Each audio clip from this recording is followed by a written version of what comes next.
Hey guys, tonight we begin with a story that sits halfway between science and dream. A slow, careful exploration of a mind who dared to say our world might be more like a code than a chair, and the strange silence that followed when he walked too close to the idea. Before we settle in and begin our peaceful journey, take a moment to like this video and subscribe, only if what I share here truly resonates with you. Your support helps me create more of these videos, and if you feel like it, let me know where you're tuning in from and what time it is. It's always fascinating to see the many corners of the world where we connect. Now, dim the lights, make yourself comfortable, and let's ease into tonight's journey together as we explore what lies ahead. Chapter 1. The Man Who Listened to Reality. Imagine a quiet room at dusk. The light through the window is soft, a slow amber that seems to move like memory. A young boy sits at a bedside holding his mother's hand. Outside, life continues in ordinary sounds, a neighbour sweeping a distant radio.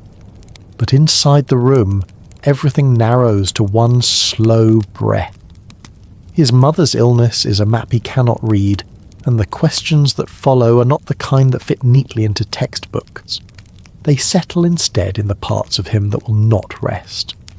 This is how we begin with Jacobo Grinberg, not with a headline or an experiment, but with the gentle human reason that sent him toward the lab: grief, curiosity, and a longing for answers. He was 12 when his mother died of a brain tumour. That loss became a quiet engine. As he grew, the engine took him to psychology, to neurophysiology, to the hum of instruments, and the patient rhythm of measurement. He became a scientist in the most human way, driven by the wish that suffering might be understood, then softened.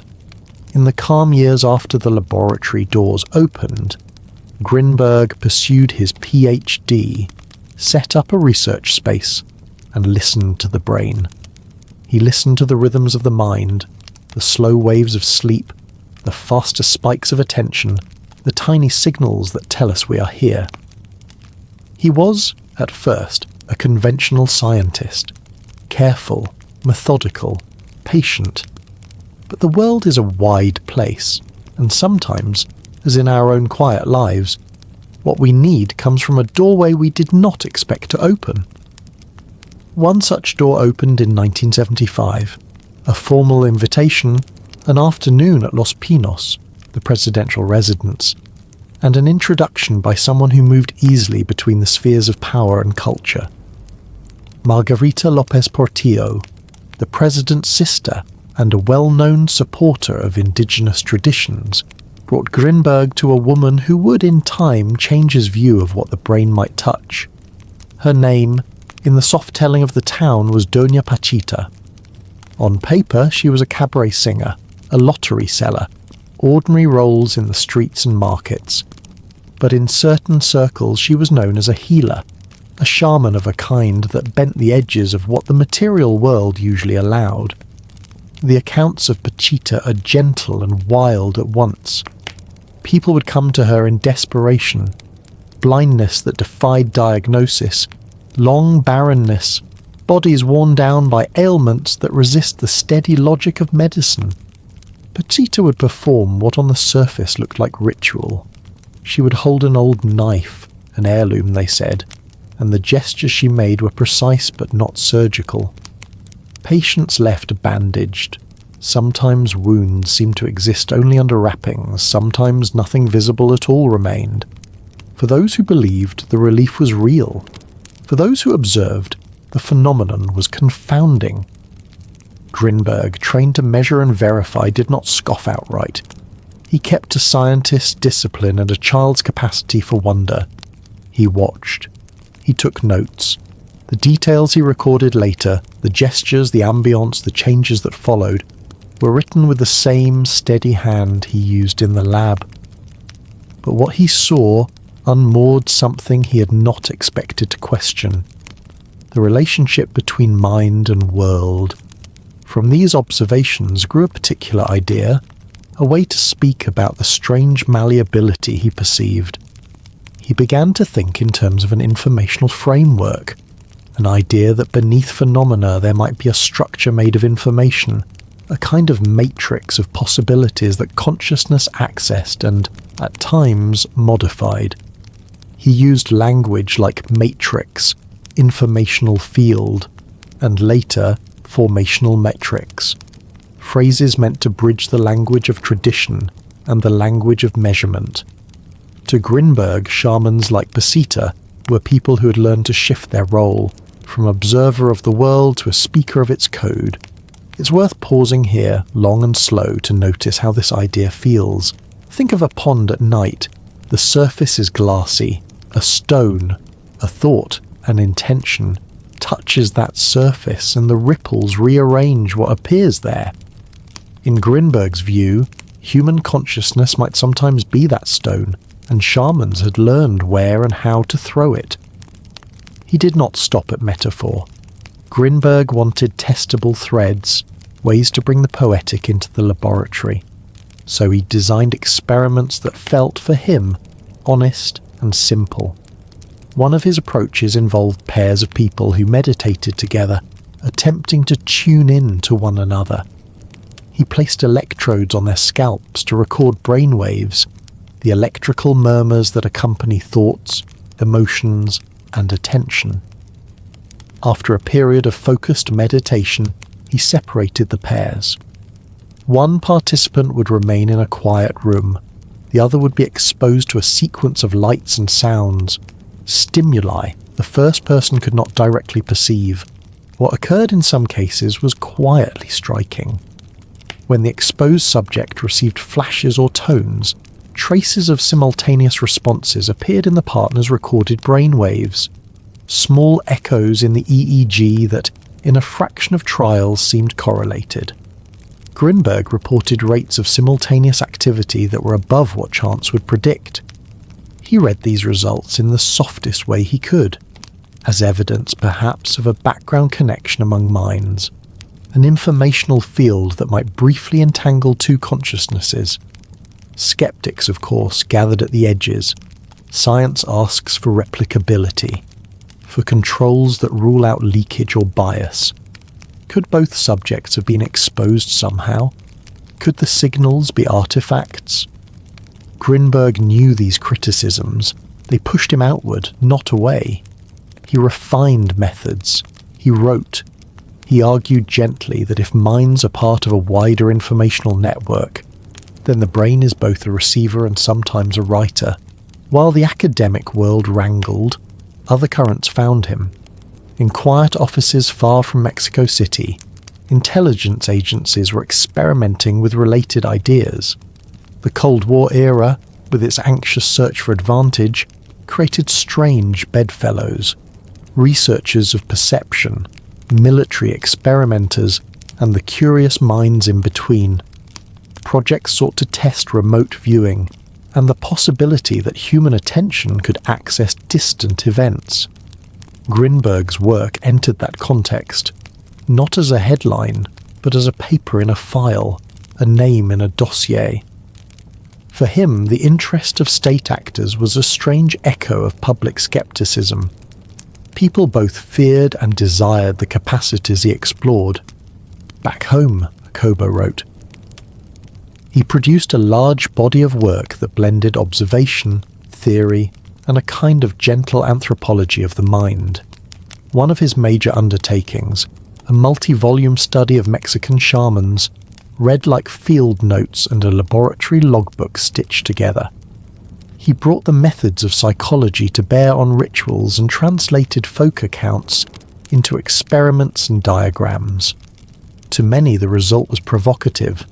A scientist who refused to dismiss tradition because it did not fit the mainstream model. As the chapters of his life unfolded, the story grew both quieter and stranger.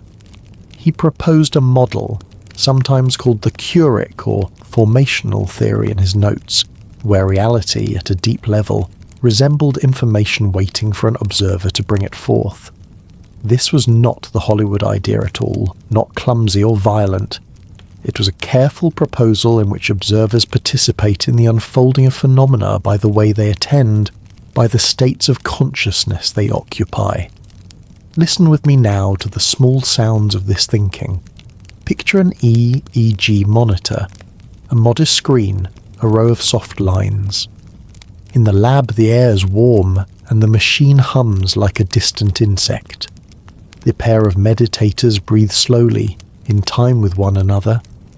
The experiment is less about flashy proof and more about patience, aligning attention, watching for the subtle choreography of brain rhythms. When an anomaly shows itself, a faint synchronous uptick in two charts, it is a small act of surprise, a soft punctuation on the long sentence of inquiry. Grinberg knew how dangerous small surprises could be. In science, extraordinary claims need extraordinary evidence. He attempted to scale experiments, to find settings that would be harder to dismiss. He imagined vast meditative gatherings, brain recordings tapped across continents, attempts to replicate entanglement on a large scale. This boldness, the plan to test connection across space, would later be part of his last known intentions. But even as he planned, the practical world pressed in. Colleagues who snubbed him, funders who grew impatient, social dynamics that made the pursuit of fringe ideas costly. And then, beyond the laboratory, there remained the story that had first led him here.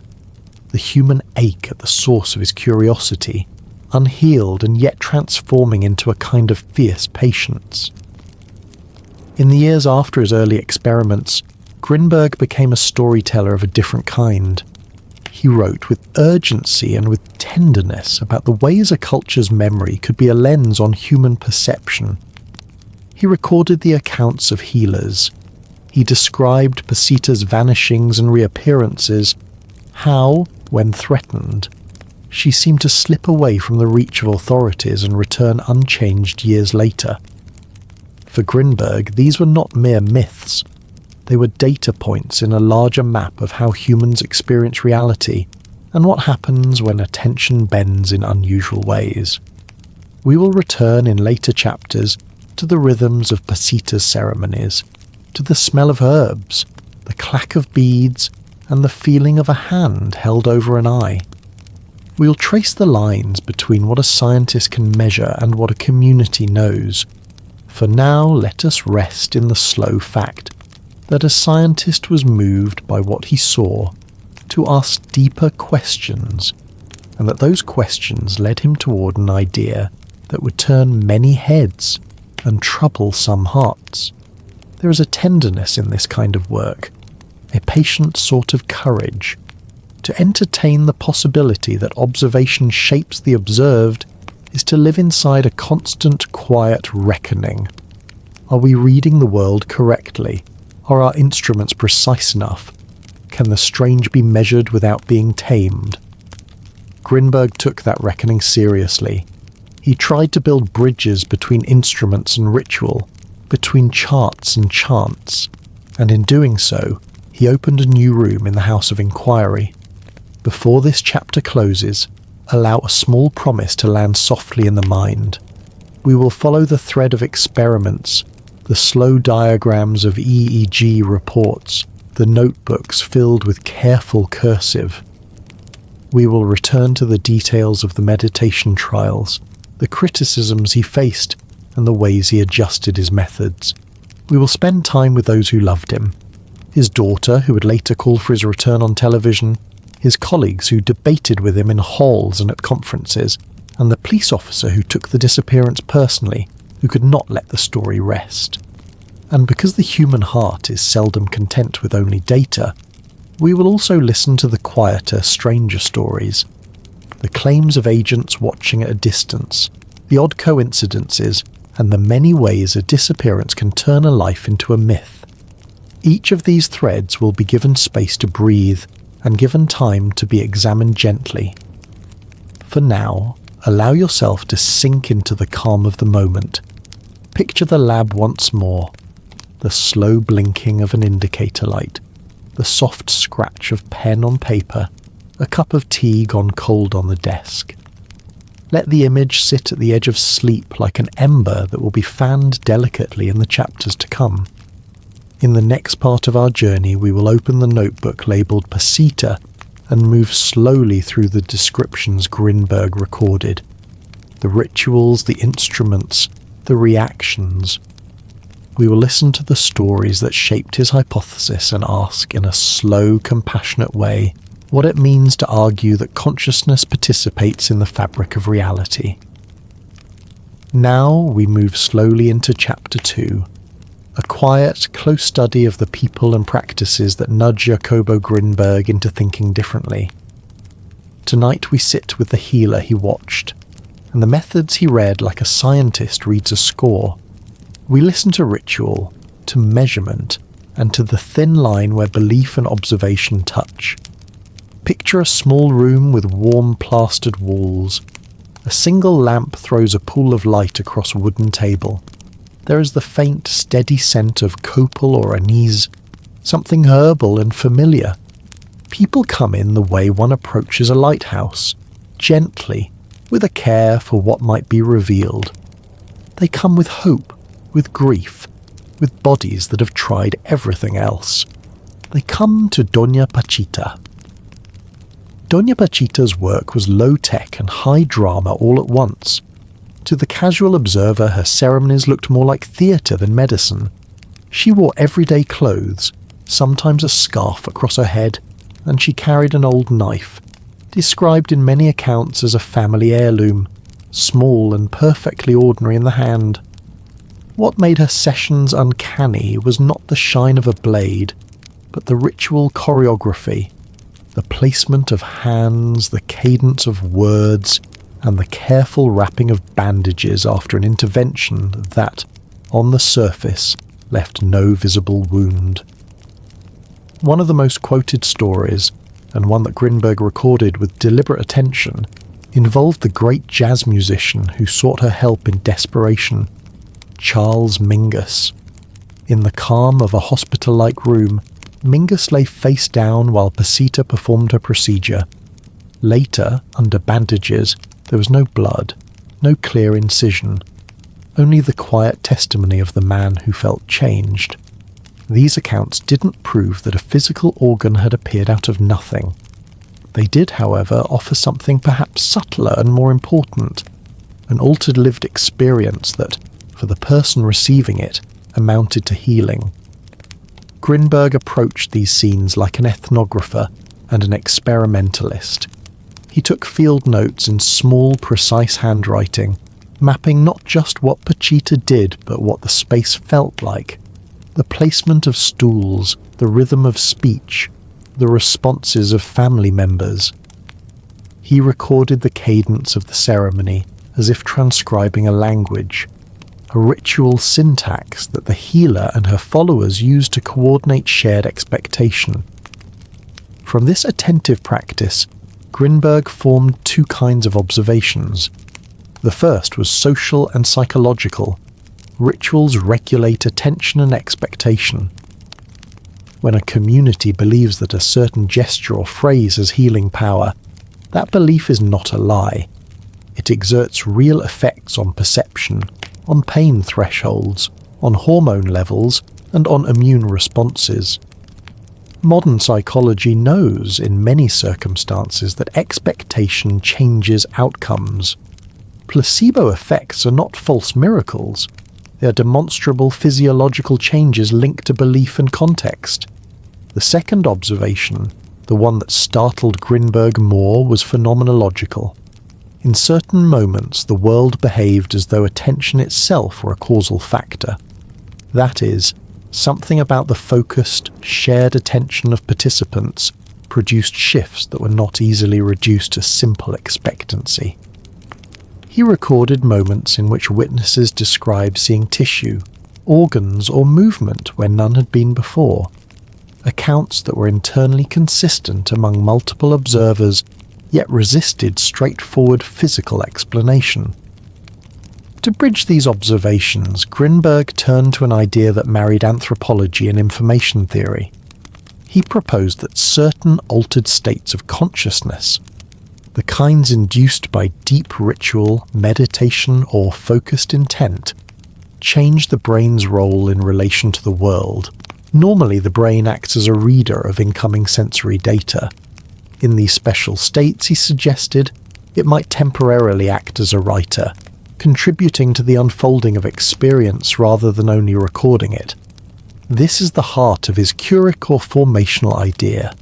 Consciousness participates in the shaping of the observed world. It is important, calmly and clearly, to separate metaphor from claim. Saying that attention can shape perception is well within the realm of psychology. Saying that attention can produce new physical matter, that organs appear where none were before, moves us into a different category that requires extraordinary evidence. Grinberg tried to produce that evidence. His experiments were modest at first and then bolder. The paired meditator EEG studies are the most often cited. 2 participants would meditate together, building a mental link through shared imagery or intention. Electrodes recorded each brain's electrical rhythms. After a period of joint meditation, the participants were taken to separate rooms. One would experience controlled audio-visual stimuli. The other would be shielded. Grinberg reported cases where the shielded partner's EEG showed responses closely aligned in time with the stimuli the other person received. Correlations that, he argued, could not be explained by sensory leakage alone. A careful scientist's mind asks, how strong were these correlations? How were the trials randomized? And how many independent observers replicated the results? Critics pointed to possible confounds, unnoticed cues, insufficient blinding, statistical errors. Grinberg knew these criticisms and tried to design cleaner studies. He imagined larger international experiments with synchronized recordings across continents. Meditators in Kathmandu and Mexico, all taped and time-stamped, producing a dataset that would be harder to dismiss. He never completed that large-scale experiment.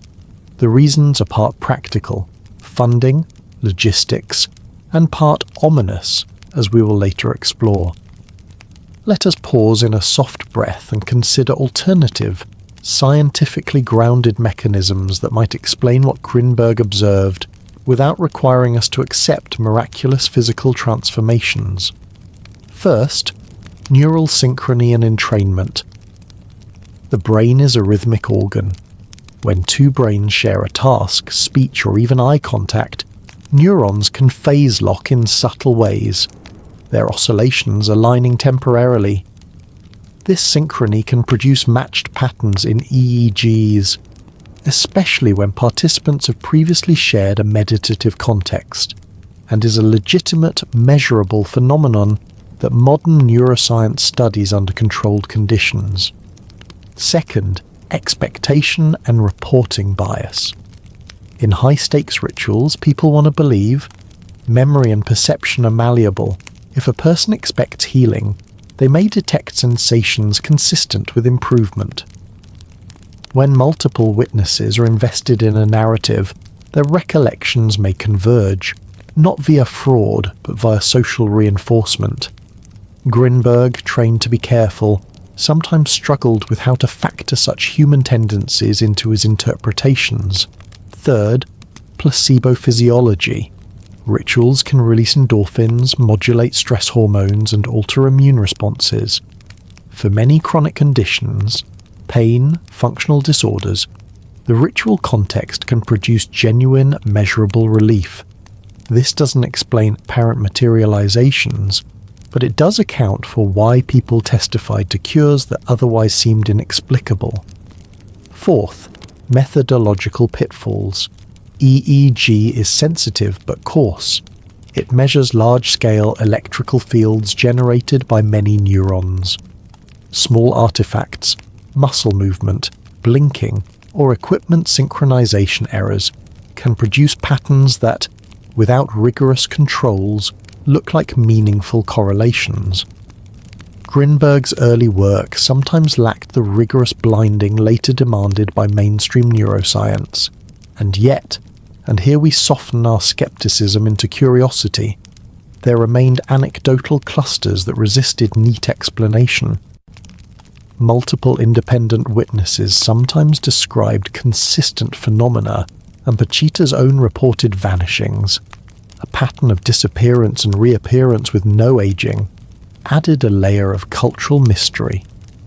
When authorities pursued her, she would vanish from public notice for a time.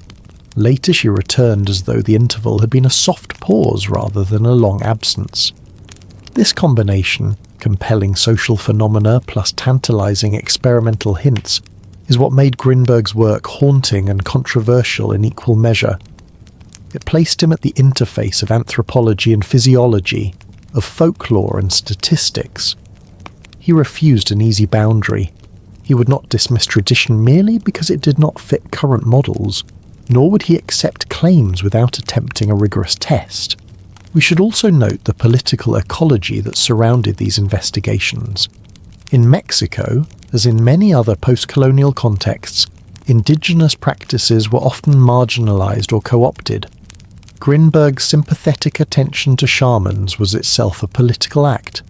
It recentered knowledge systems the mainstream had long minimized. That reframing attracted both admiration and distrust. Powerful figures, including the president's sister, took an interest in promoting cultural heritage. At the same time, institutions fearful of unconventional authority kept a wary eye. Another sober thread to follow is the human cost of occupying the margins of science. Grinberg's career suffered for his heterodox interests. He lost professional respect in certain circles and found a strange new audience in intelligence services curious about psychic phenomena. The Cold War hunger for any edge meant that fringe science could be resourced and also manipulated. For Grinberg, attraction from secretive agencies was a complicated echo. It validated his work materially, while also exposing it to political entanglements that would later complicate investigations into his disappearance. Before we end this chapter, I want to tell you a small, quiet story that sits between the laboratory and the living room, a vignette Grinberg recorded in the margins of his field notes. One afternoon, after a long set of ceremonies, a woman returned to Pachita's courtyard carrying a bundle. Inside the bundle was a little girl who'd been blind since birth, her eyes clouded and unresponsive to light. The family had been told elsewhere that nothing could be done. Pachita took the child into a soft room, whispered something under her breath, made a few measured gestures with the knife, and wrapped a bandage with meticulous care. The child slept. When the bandage came off, the child's mother reported a new attention in the eyes, a small follow of movement towards sunlight. The change was not instantaneous restoration. It was subtle, partial, and the family's gratitude was a soft, sustained sound. Scientists who later re-examined such cases cautioned that spontaneous remission, suggestibility, or misperception could play a role. Yet for the family, that small improvement was a constellation of meaning. Hope had re-entered their lives. If we keep our perspective balanced and gentle, both the healer's effect and the scientist's rigor can coexist in the same story without collapsing into one another. Here is the lesson Grinberg sought to hold. Human experience is complex, and some phenomena sit in the borderline spaces between physiology and meaning, between communal ritual and individual cognition. His work invites us to approach those spaces with both methodological care and cultural humility. As the evening deepens, allow the images of the room to dissolve into a single calming thought. That inquiry can be both precise and tender. Grinberg's notebooks, with their diagrams and field sketches, are artifacts of that intention. They remind us that when a scientist listens, really listens, to a culture, new questions appear that are not reducible to old frameworks. In the next chapter, we will move from observation into theory. We will explore Grinberg's Curic model in greater detail, what he meant by an informational or formational matrix, how he translated shamanic practice into scientific language, and how his theoretical architecture attempted to explain the most puzzling of phenomena. We will walk slowly through the math-free core of his argument and the places where it met resistance. If you're still with me, rest here for a moment. Breathe slowly. Feel the steady inhale and exhale. Allow the sensations of the narrative, the thin light, the bandage, the hum of electrodes, to settle like soft dust on your thoughts. The story will unfold with care. There are many chapters ahead, each opening a new window into how a life and a theory can change the shape of our questions. Chapter 3. How a mind might touch the world. Imagine for a moment a quiet observatory of the mind. Its walls are not only lined with books, but also with small instruments that blink in steady rhythms, as if waiting patiently for their turn to reveal something hidden. At the front of the room stands a chalkboard. On it are simple diagrams, circles that overlap, waves that rise and fall together, arrows connecting one node to another. It feels less like a classroom and more like the workshop of someone trying to draw a map of the unseen. This is where Jacobo Grinberg tried to build a new language, one that could speak about something subtle and slippery. The possibility that consciousness is not merely a mirror reflecting reality, but at times a hand that reaches out and shapes it. Let us sit in that room tonight, moving slowly through his core ideas. We will not bury ourselves in equations, nor drown in complicated mathematics. Instead, we will walk carefully, step by step, through the images and metaphors he used, so that the thought feels clear, grounded and steady. Let each idea arrive, settle softly in your mind, and then make room for the next, as though we were following the rhythm of breath. Grinberg liked to begin with a simple picture. He compared consciousness to a device that operates in two modes, the reader and the writer. Most of the time, in our ordinary waking lives, the brain is the reader. It takes in streams of information from the senses, processes them into a model of the world, and lets us act within it. But, he suggested, there are rare moments when the system changes its role. In deep ritual, in long meditation, or in trance, the brain may become a writer. In writer mode, consciousness is not only receiving reality, but also participating in the act of generating it. This is not meant to sound overly mystical. Imagine a radio. Most of the time, you simply tune in to whatever station is broadcasting, and you listen passively. Yet, by adjusting the dial, you can decide which signal you will hear. Grinberg's claim was that consciousness does something similar. Most of the time it receives, but occasionally it shifts the channel, and in special circumstances it may even behave like an engineer who alters the signal itself. To describe this more precisely, Grinberg borrowed an image from information theory. Instead of imagining reality as a fixed, solid block of matter, he pictured it as a vast matrix of information, an underlying code that contains endless possibilities. Within this vision, the world is less like a carved statue and more like a script waiting to be performed. Conscious observers, by attending and interacting, bring parts of that script to life. Grinberg called this underlying structure the formational matrix, a hidden field of information that organizes potential experience. Think of it as a stage play. The script exists, and the stage exists, but the actors bring the energy that makes the play real in the present moment. The matrix is the script. Consciousness is the actor, and its attention is what allows particular outcomes to appear on the stage of lived reality. This helps explain why shamans fascinated him.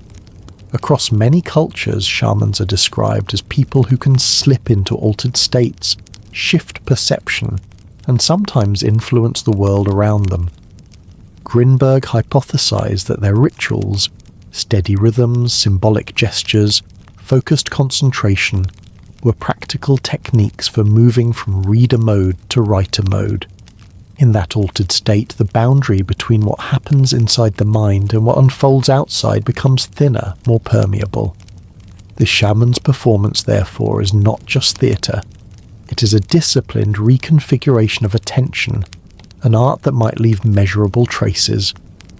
But how do you measure something so elusive? Grinberg sought evidence. He turned to neuroscience, especially the electroencephalogram, or EEG, which records the brain's electrical rhythms through electrodes placed on the scalp. These rhythms form recognizable bands: slow delta waves, drowsy theta, calm alpha, quick beta, and rapid gamma, often linked to attention and integration. EEG does not reveal single neurons. It shows large-scale patterns across the brain. When two people display similar EEG rhythms at the same time, it suggests they are in a comparable brain state. And if such synchrony arises without sensory contact, it is worth asking whether something more unusual is happening. In his paired meditator experiments, Grinberg tested this directly. Two people would meditate together, aligning their imagery and intentions. Then they were separated. One participant was exposed to sudden flashes of light or bursts of sound, while the other sat in silence, shielded from any awareness of those stimuli. In some of these trials, Grinberg observed correlations, brief changes in the shielded person's EEG that lined up with the stimuli given to the partner. He interpreted these as signs of an informational link, faint but real, suggesting that two minds could remain entangled across space. His vision did not stop there. He imagined vast experiments spanning continents. Picture meditators in Mexico and Kathmandu, each connected to synchronized EEG machines, each following the same ritual protocol at the same global time. If simultaneous brain events appeared in both groups more often than chance would allow, it would be a harder result to dismiss, evidence less vulnerable to claims of coincidence or laboratory error. Of course, bold claims invite sharp criticism. Scientists questioned his methods, as they should. EEG is delicate, prone to contamination from muscle twitches, eye blinks, or background electrical noise. Results need replication across different labs to be trusted. Small samples can exaggerate patterns, and psychological factors, such as shared expectations or synchronized breathing, can also create apparent correlations. Grinberg acknowledged these concerns. Rather than dismiss them, he refined his methods, tightened his protocols, and called for broader collaborations. He wanted international experiments with pre-registered standards, audited data sets, and cleaner designs. For him, the challenge was not an obstacle but an invitation to do better science. His ideas also echoed certain philosophical currents. The physicist John Wheeler once suggested that the universe is not a fixed story, but a participatory one, where observation itself plays a role in shaping events. Grinberg's theory resonated with that spirit. But while physics speaks of quantum particles under controlled measurement, Grinberg spoke of human attention, ritual, and culture as forces that could shape lived experience. They were not the same claim, but they touched at a common point: observation matters. To imagine what convincing evidence might look like, Grinberg proposed a simple thought experiment. Picture two laboratories, carefully sealed and shielded, each with experienced meditators. An independent auditor controls the timing of stimuli so no one inside knows when they will occur. Both labs record EEG with modern precision, and the data are stored openly. if, across many repetitions, the shielded group's EEG consistently shows time-locked responses that match the stimuli of the other group, and if this finding replicates in independent labs, then even skeptics would be forced to pause. Such experiments were never fully realized in his lifetime, but the very outline of them shows the seriousness of his vision. Yet the work carried costs. Grinberg's ideas placed him on the margins of mainstream science. Some colleagues grew wary, while others, including certain intelligence agencies, grew intensely interested. That kind of attention came with its own dangers: secrecy, manipulation, and ethical shadows. Grinberg himself worried about misuse. If attention truly shapes experience, who should wield it?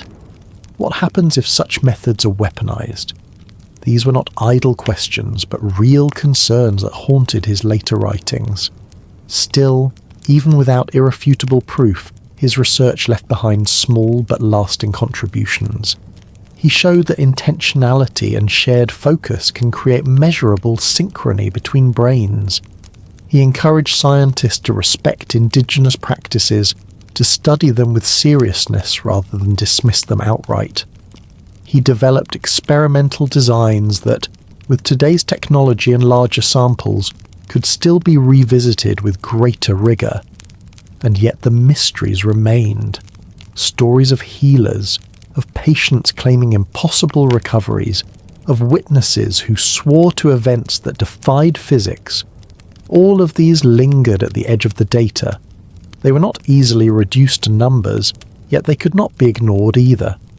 They urged humility and perhaps a willingness to leave some questions open. As Grinberg's theory matured, his mind turned toward the future. He planned to launch a global meditation experiment, with hundreds of participants breathing together across different time zones, their brainwaves recorded and compared with exact precision.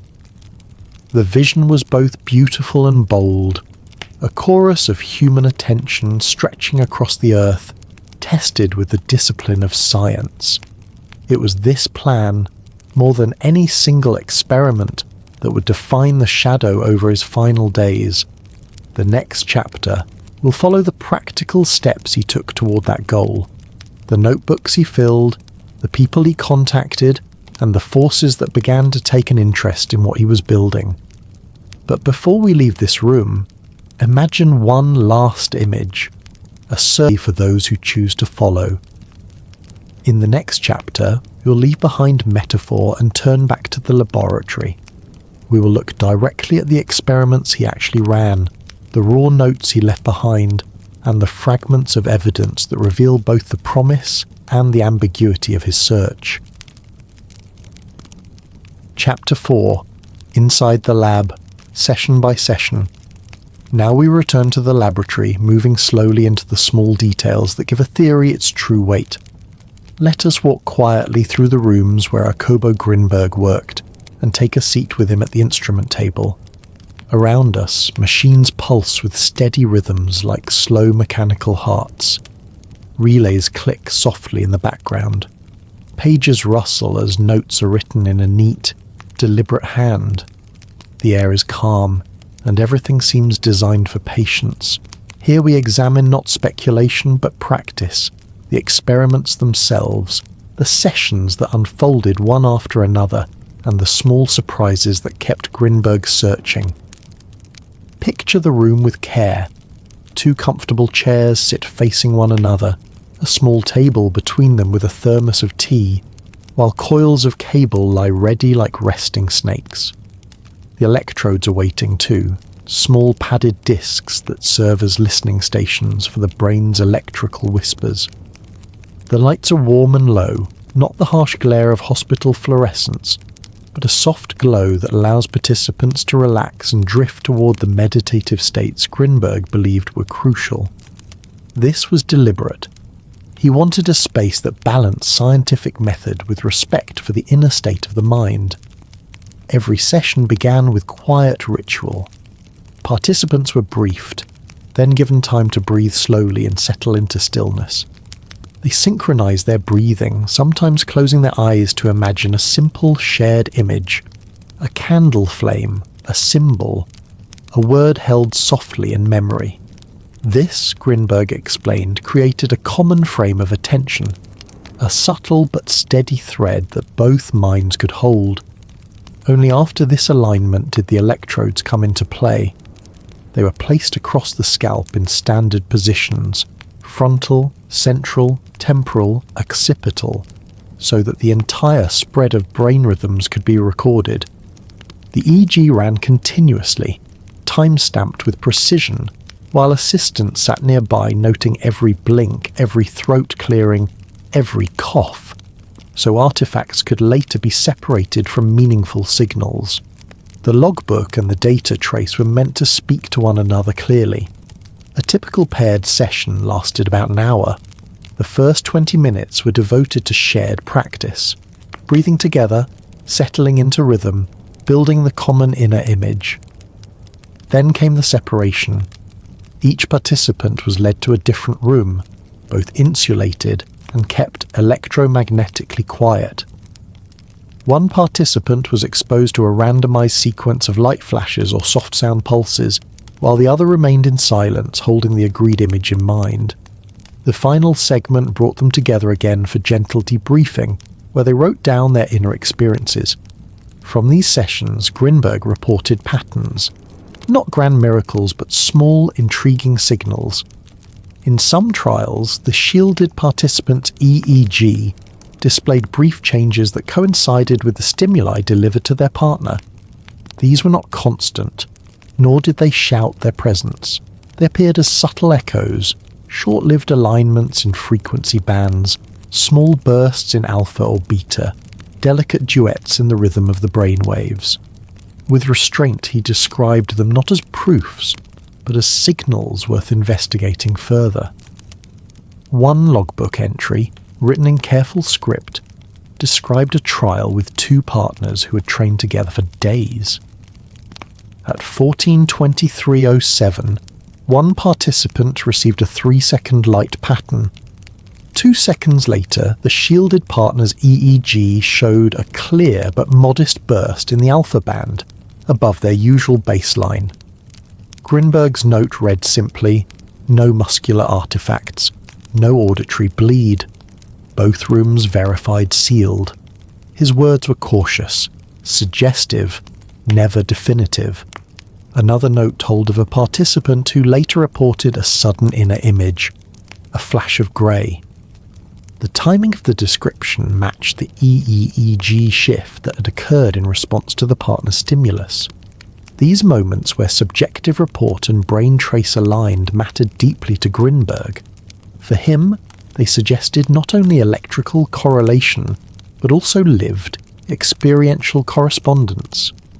Conscious of skepticism, he worked to strengthen his protocols. Curtains and heavy sound insulation reduced sensory leaks. In some sessions, he used Faraday shielding to minimize electromagnetic interference. Stimulus times were randomized so participants could not guess them. Technicians were trained to remain blind to conditions whenever possible, and raw EEG data was archived carefully, an early instinct toward transparency in an era before open data was common. Even so, limitations remained. EEG is strong in timing but coarse in resolution. It shows large patterns across the brain but cannot reveal the firing of individual neurons, nor can it prove causation. Synchrony, even if detected, might only indicate correlation. Grinberg admitted this openly in his notes, often writing of the need for more advanced tools and stricter statistical safeguards. When you sit with his logs, a rhythm emerges. Many sessions showed nothing unusual, but scattered among them were the intriguing ones, the signal trials. He estimated that a minority of experiments produced correlations that seemed to exceed chance. These faint sparks kept him motivated, pushing him toward the dream of larger, cleaner tests. Small hints in the lab, he felt, deserved to be planted in broader ground. His notebooks also reveal the human side of the science.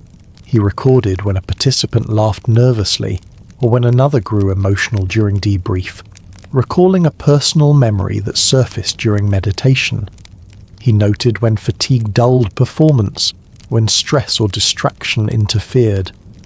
He understood that the human mind is not a machine. It shifts with mood, rest, and expectation. This recognition shaped his protocols. Rest was emphasized, selection of participants became thoughtful, and training was patient. Perhaps most honourable of all, Grinberg documented his failures. He didn't hide the flat sessions, the hours where no synchrony appeared, or the nights when all he found were blank lines. He preserved them, understanding that a true science includes silence alongside signal. Those null results humbled him, sharpened his methods, and kept the work honest. Some colleagues tried to replicate his methods. Their results varied. Some saw nothing, while others glimpsed faint echoes that stubbornly resisted consistency. Replication is the hardest test in science, and without it, even the most fascinating findings remain uncertain. Grinberg knew this well. The frustration of fragile signals haunted him, but it also drove him to refine again and again, never abandoning rigour for spectacle. Ethics, too, shaped his approach. He avoided exploiting vulnerable people. His participants volunteered freely, often drawn by curiosity or meditation experience.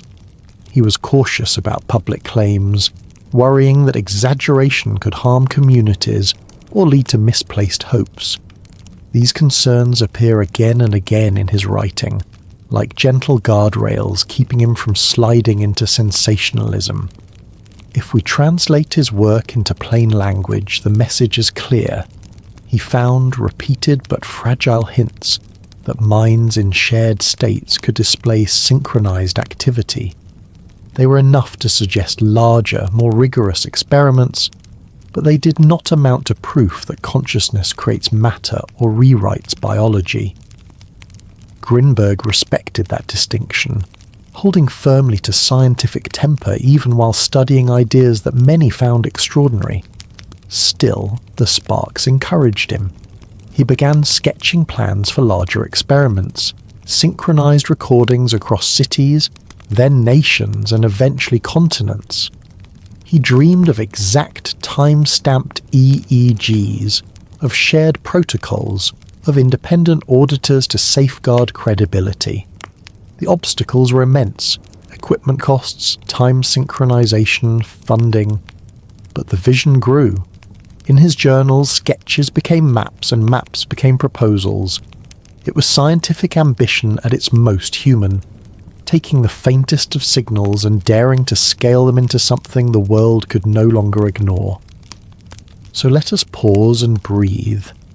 Imagine one of those moments, a faint uptick in the EEG wave, the kind that made Grinberg lean forward, mark the time, and whisper to himself, "This is interesting. We must try again." That patience, that willingness to repeat and refine, is the true heart of this chapter. In the next part of our story, we will follow him out of the lab and into the world of preparation. The letters he wrote, the collaborators he sought, the plans he laid for continental synchrony. We will also encounter the shadows that gathered around him: bureaucracy, politics, and the watchful eyes of agencies who cared for reasons very different from science. Chapter 5: Collaborators, Logistics, and the Weight of Interest. As the days folded into months, Jacobo's idea moved from private notebooks to the edges of a plan that required hands beyond his own. He began to gather a small circle of collaborators, colleagues who shared a patient curiosity rather than quick certainty, technicians who understood equipment and its temper, and meditators who had practiced the steady, shared attention his protocol required. The work of scaling an experiment is quiet and meticulous. Emails written with care, polite refusals, the slow arithmetic of budgets, the careful balancing of skepticism and imagination. In these hours, Grinberg's world was mostly phone calls at dusk and notes left under the warm lamp on his desk. He reached out to meditation centres and to teachers known for disciplined practice. He spoke with engineers who could help with time-stamped recordings and with statisticians who would remind him gently what counts as convincing evidence. There were long conversations about training. How long should pairs meditate together before separation? How to ensure that the imagery they shared would be specific enough to count as a common frame, yet general enough to be repeatable across many teams. These were not glamorous questions.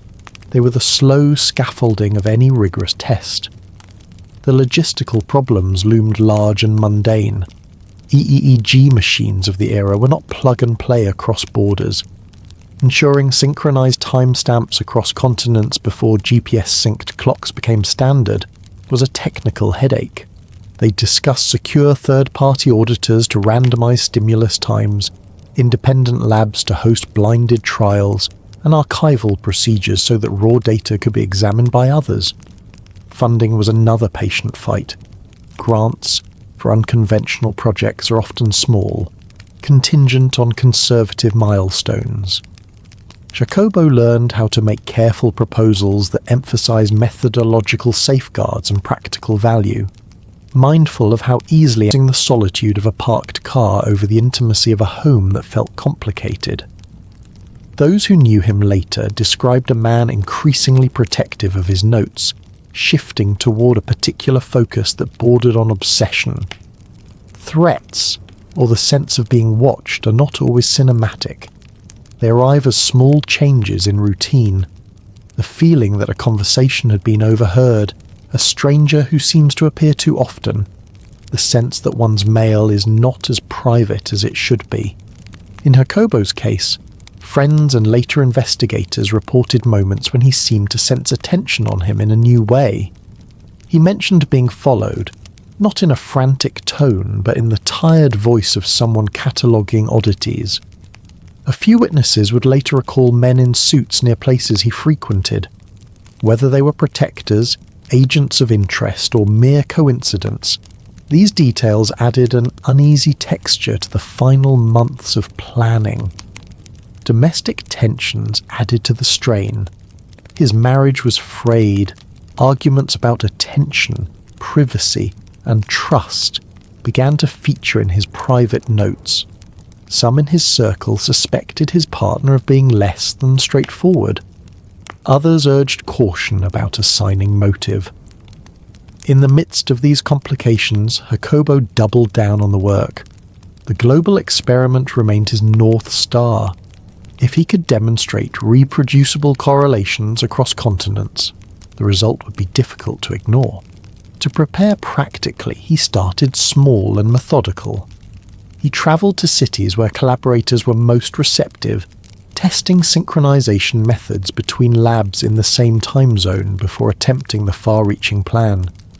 He refined protocols for participant selection, insisting on meditation experience and clear informed consent. He created training manuals for technicians to reduce the chance of equipment error. He held mock sessions where timings were randomized and where independent observers watched the process, noting that the presence of an observer changes the character of any experiment, a paradox he acknowledged in his writings. Alongside these sober efforts, rumours and myths grew in the public imagination. Reports of intriguing cures at the hands of Doña Pachita, her disappearances when authorities pressured her, and the stories of patients whose lives seemed transformed contributed to a cultural fabric where Jacobo's ideas made sense to some and implausible to others. He navigated that cultural landscape with restraint, attempting to translate compelling stories into testable hypotheses rather than allowing narrative to outrun evidence. As the plan grew, so did the number of hands involved. Letters were written to officials in distant cities, proposals sent to potential funders, and invitations extended to meditation centres. In his journals, Jacobo wrote with a mixture of excitement and long-suffering patience. He described late nights drafting protocols and early mornings fielding calls from collaborators, the repetition of small tasks, calibrating devices, confirming training dates, double-checking randomization scripts, became a form of disciplined meditation itself. The work required him to be both a theorist and an organizer, a thinker and a project manager. Then came the personal choices that widened the mystery for those who later looked back. He began to travel more alone. He slept in his car at times, a fact that worried friends and family. He spoke of going to Kathmandu as if the trip were a necessary, perhaps even sacred final test. In private conversations, he sometimes hinted that the international experiment would be the hinge on which his theory turned from provocative suggestion to substantial evidence. The tone of those remarks was not boastful, it was resolute. As plans accumulated, small conflicts and odd events added pressure. One of his collaborators reported being warned informally to avoid speaking publicly about certain aspects of the work. Another received an unexpected phone call from an official who expressed interest in the project's potential uses, not as a curiosity but as an instrument. These conversations altered the emotional landscape. Some collaborators retreated, others continued quietly, and Jacobo pressed ahead with a mixture of pragmatism and stubbornness. Finally, the practical preparations reached a point where departure seemed imminent. Tickets, equipment boxes with serial numbers and fragile labels, lists of time-synced protocols. These were the outward signs that the long dream of a coordinated experiment was about to become action. The evening before his planned trip, he made a few last calls, wrote a note to a close friend about timing, and placed his notebooks in a bag. People who would later comb through his last days would find traces of this ordinary diligence, itineraries, a few hurried messages, and a sense that the plan was no longer an idle sketch, but a movement toward realization. And then, in the hush after that busy preparation, the space opened for the final, startling silence. It is in that space, between the practical steps he took to bring many people together and the day he vanished, that the narrative grows heavy with questions. Was the experiment interrupted by forces he could not control? Was the timing of his disappearance coincidental with the complexity of international arrangements? Did personal tensions play a decisive role? Or did the interest of outside agencies, for reasons practical or secretive, make his presence problematic? We will move gently, in the next chapter, into the final weeks, the very last communications, the small signs friends noticed, the reports of being followed, and the moment when his family realized he had not returned. We will do so with care, remembering the difference between conjecture and fact, and giving space to both the human tenderness of those who loved him and the cold mechanics of an investigation that would follow. For now, breathe slowly and feel the faint weight of preparation, the packing of cables, the careful sealing of data boxes, the patience of nights spent coordinating people across oceans. These are the ordinary acts that make extraordinary projects possible. They are also sometimes the last visible footprints before a life's trajectory takes an unexpected turn. Chapter 6. The Vanishing. Last days, the search, and the quiet work of investigation. The last visible days of Jacobo's life unfold like a sequence of small motions that, when gathered together, begin to form a pattern that is at once ordinary and disquieting. In the weeks before he vanished, he moved through his careful routines, calibrating equipment, confirming time codes, writing protocols, making phone calls across time zones. But the texture of those days had a different feel than earlier experiments. There was an urgency that was not showy.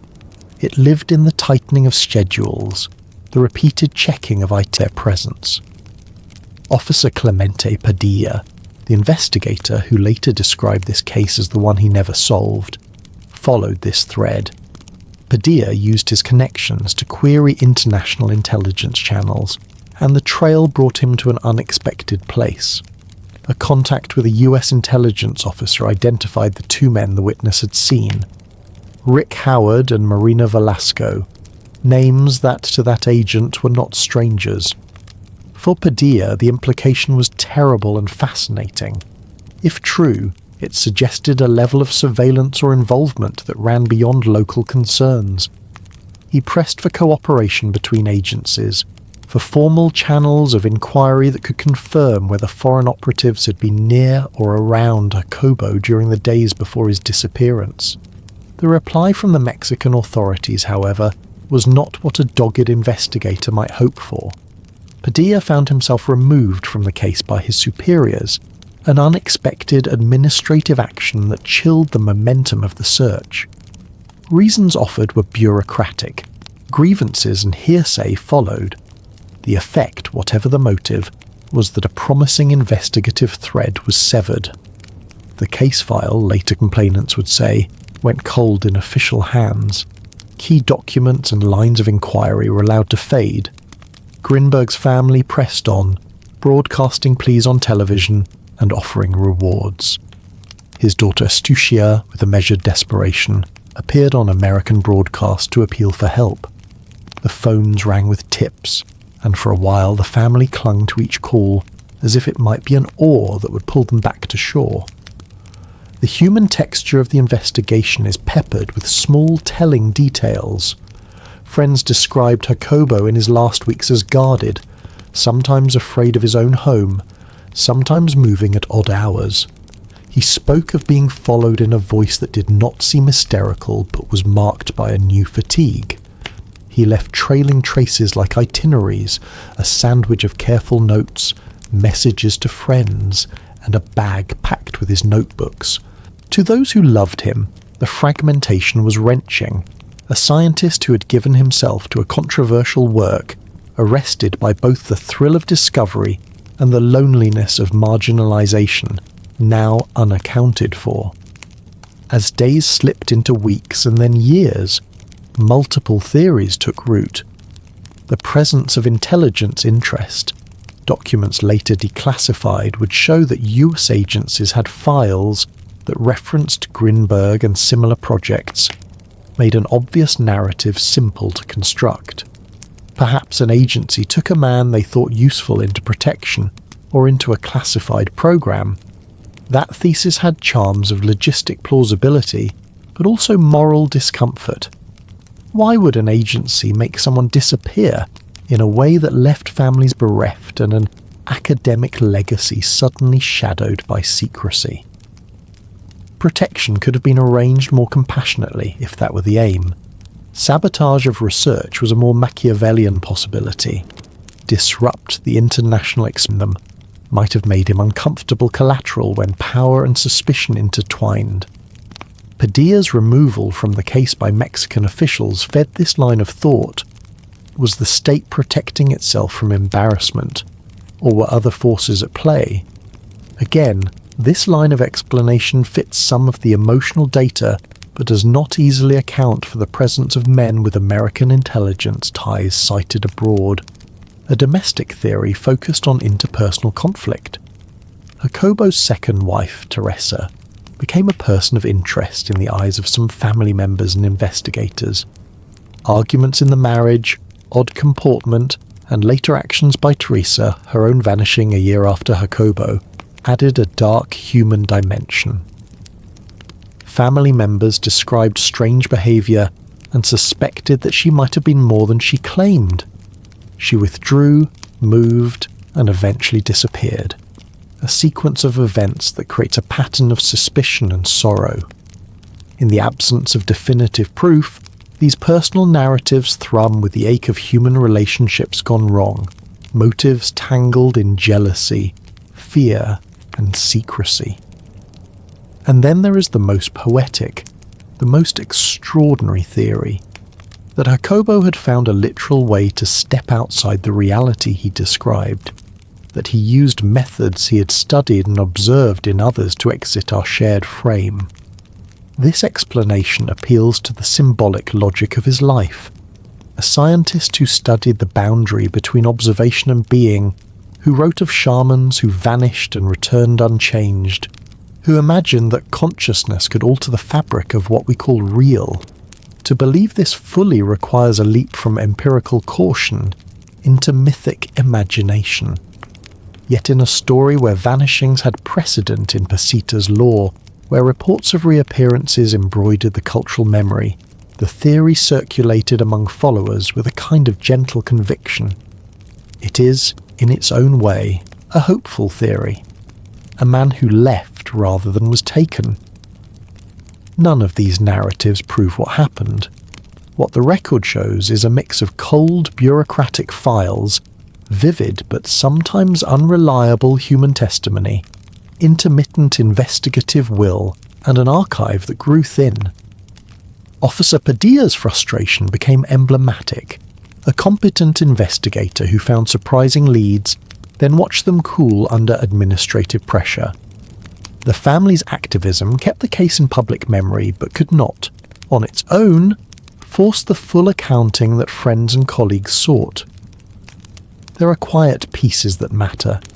The notebooks Jacobo carried, the careful logs of experiments, the letters to collaborators, all were traces of a life committed to asking difficult questions. Some papers survived, others were never recovered. The absence of his notebooks from public circulation added to the mystery. Without those stacks of marginalia and detailed protocols, later researchers lacked the raw material Jacobo believed would allow others to continue his work with clarity and method. As the investigation moved through the years, the discipline then return unchanged, became a touchstone for those who knew Grinberg's work intimately. If a shamanic tradition could produce stories of passage out of ordinary reality, and if he had spent years studying how attention and altered states could shape experience, then maybe the man who wrote about stepping from reader to writer had applied the technique to his own life. To consider this without mockery or blind acceptance, we must translate it into testable claims. The assertion, at its most basic, is that some practices can dramatically alter subjective experience to the point where a person's ordinary pattern of interaction ceases in a way that appears to others as disappearance. This could be literal if the practice produced a physical relocation outside the ordinary frame, or it could be social and psychological, meaning the person withdraws so completely that all traces vanish. Both variants are possible without invoking supernatural agency. The first is astonishing. It would require extraordinary evidence. The second is tragic but explainable within human behavior. The poetic theory resonates because it preserves coherence between Jacobo's life and the mythic qualities of the rituals he studied. It also resists easy verification, leaving it lingering as a moving, unresolved possibility rather than a conclusion. There are other lamps too, smaller and more speculative.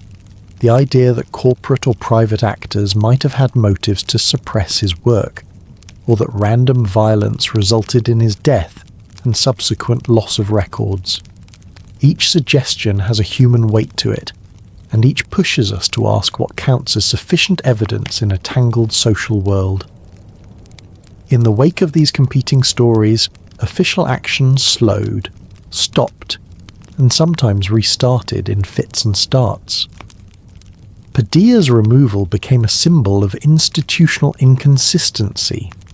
Declassified documents that later surfaced showed that certain intelligence programs had files referring to people and projects in the domain Jacobo worked in, but those documents rarely told the whole story. They contained shorthand notes, curiosity-driven memos, and bureaucratic hedges that are typical of long-running programs. To translate those fragments into a direct narrative about intervention or protection would require leaps that the archive does not support cleanly. For Jacobo's family and for the small community of scholars and meditators who'd gathered around his work, the result felt unsatisfying. There was the ache of unanswered questions and the pragmatic frustration of losing access to notebooks and raw data that might have allowed a clearer reconstruction of his final plans. Without his field notes, later researchers had to work from published work, second-hand accounts, and the small cache of surviving records, like trying to rebuild a cathedral from a handful of keystones. That scarcity shaped the next generation of responses.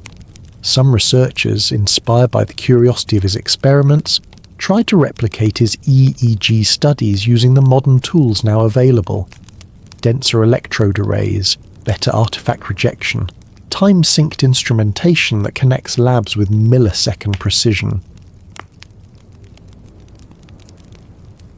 Those attempts produced interesting data about brain synchrony in people who meditate together, about the social physiology of rhythm and attention, but they did not produce dramatic physical rematerializations or indisputable telepathic artifacts. In many ways, that is an important result. It suggests that Grinberg's small signals were likely to be subtle, context-dependent, and perhaps amplified by factors his original designs could not fully control. Modern neuroscience tends to view shared intentional states as producing measurable coordination, matched heart rates, aligned breathing, correlated neural oscillations, and those are real, replicable phenomena. They do not, however, constitute proof of minds altering matter in ways that would satisfy a stringent standard of extraordinary evidence. This boundary between measurable social neuroscience and the more extravagant claims of physical transmutation is where most contemporary researchers place themselves, intrigued by the social and neural consequences of shared attention, skeptical of claims that exceed what the data show. Yet Grinberg's influence extends beyond the narrow question of whether shamans can create organs out of nothing.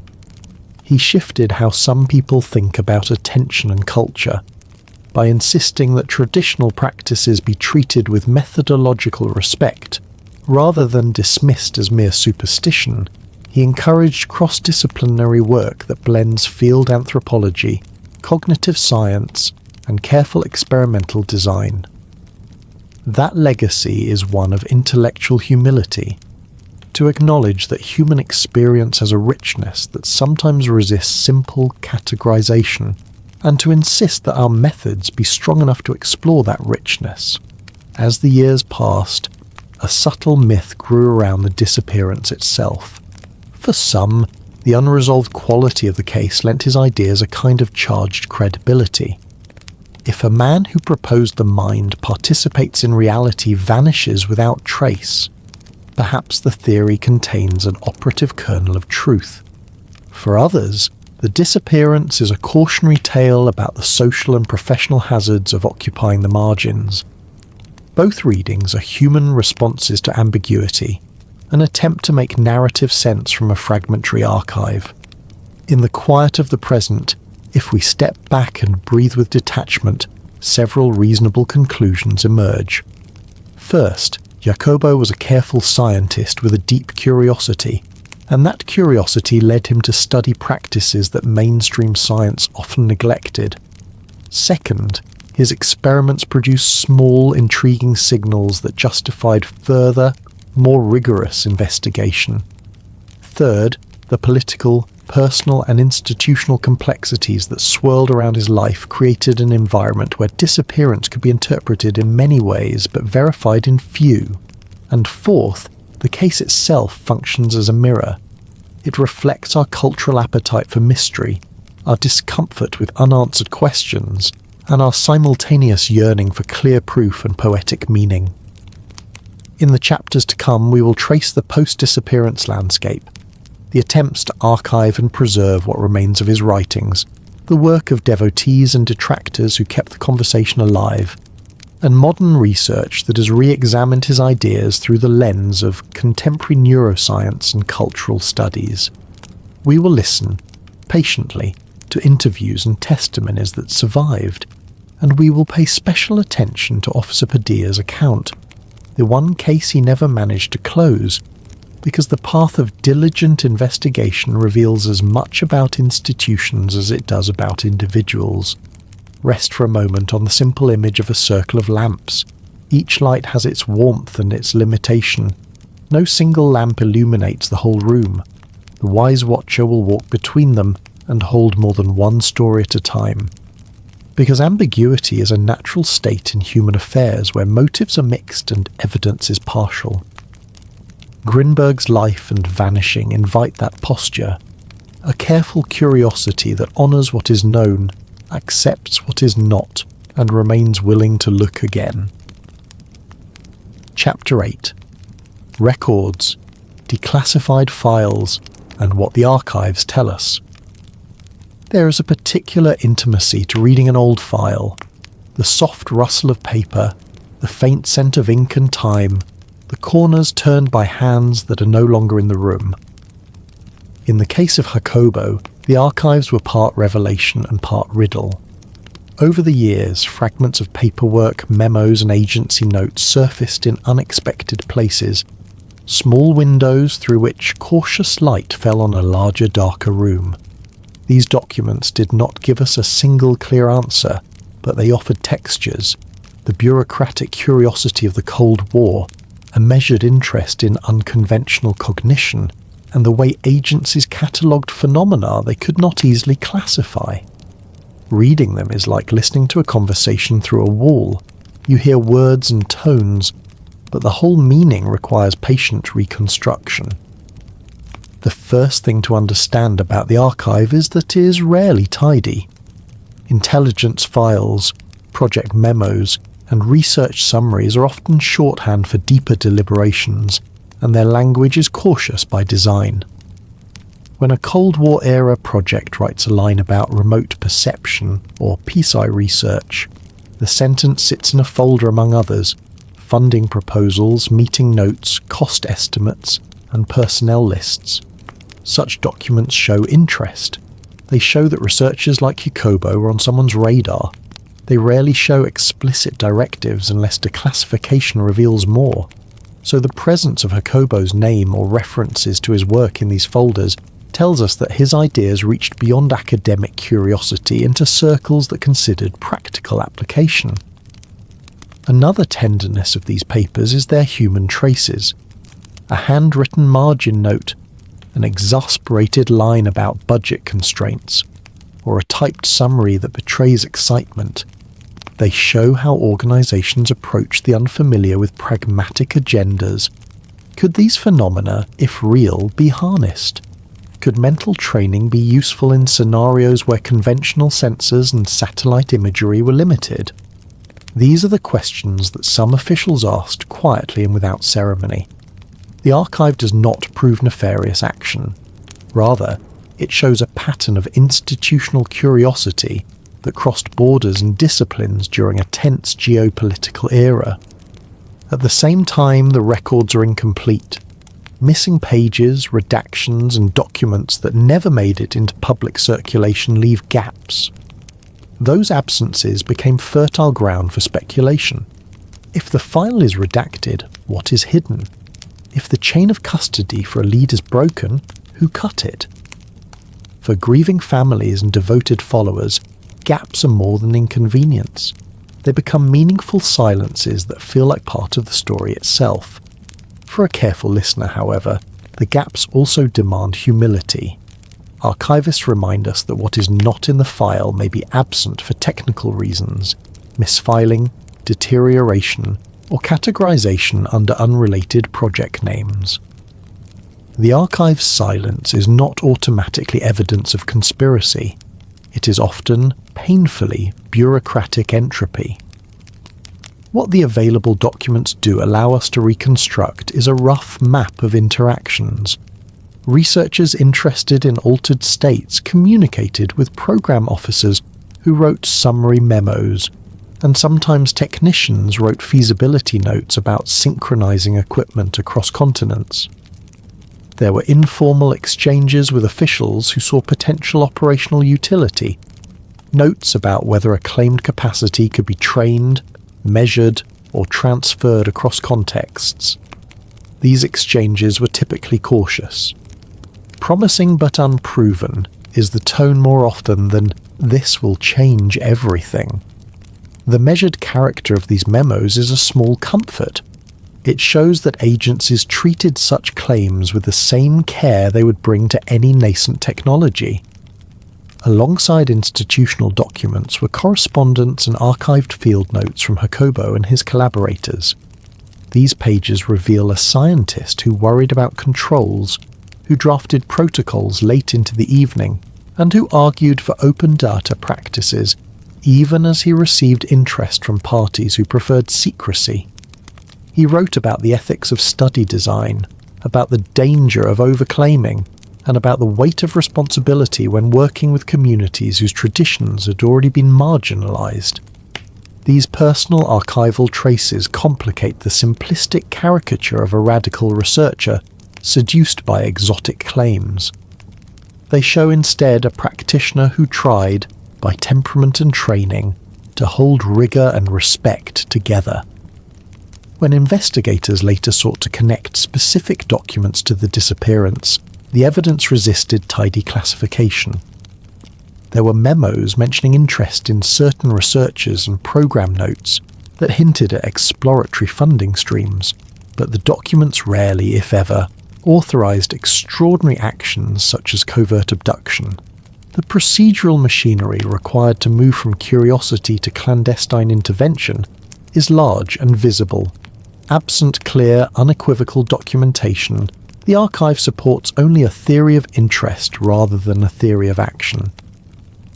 This modest conclusion is important. Institutions can be curious without having executed dramatic conclusions, and an archival trace is not the same as a chain of orders. Despite this sober assessment, the presence of Jacobo's work in these files mattered in real ways.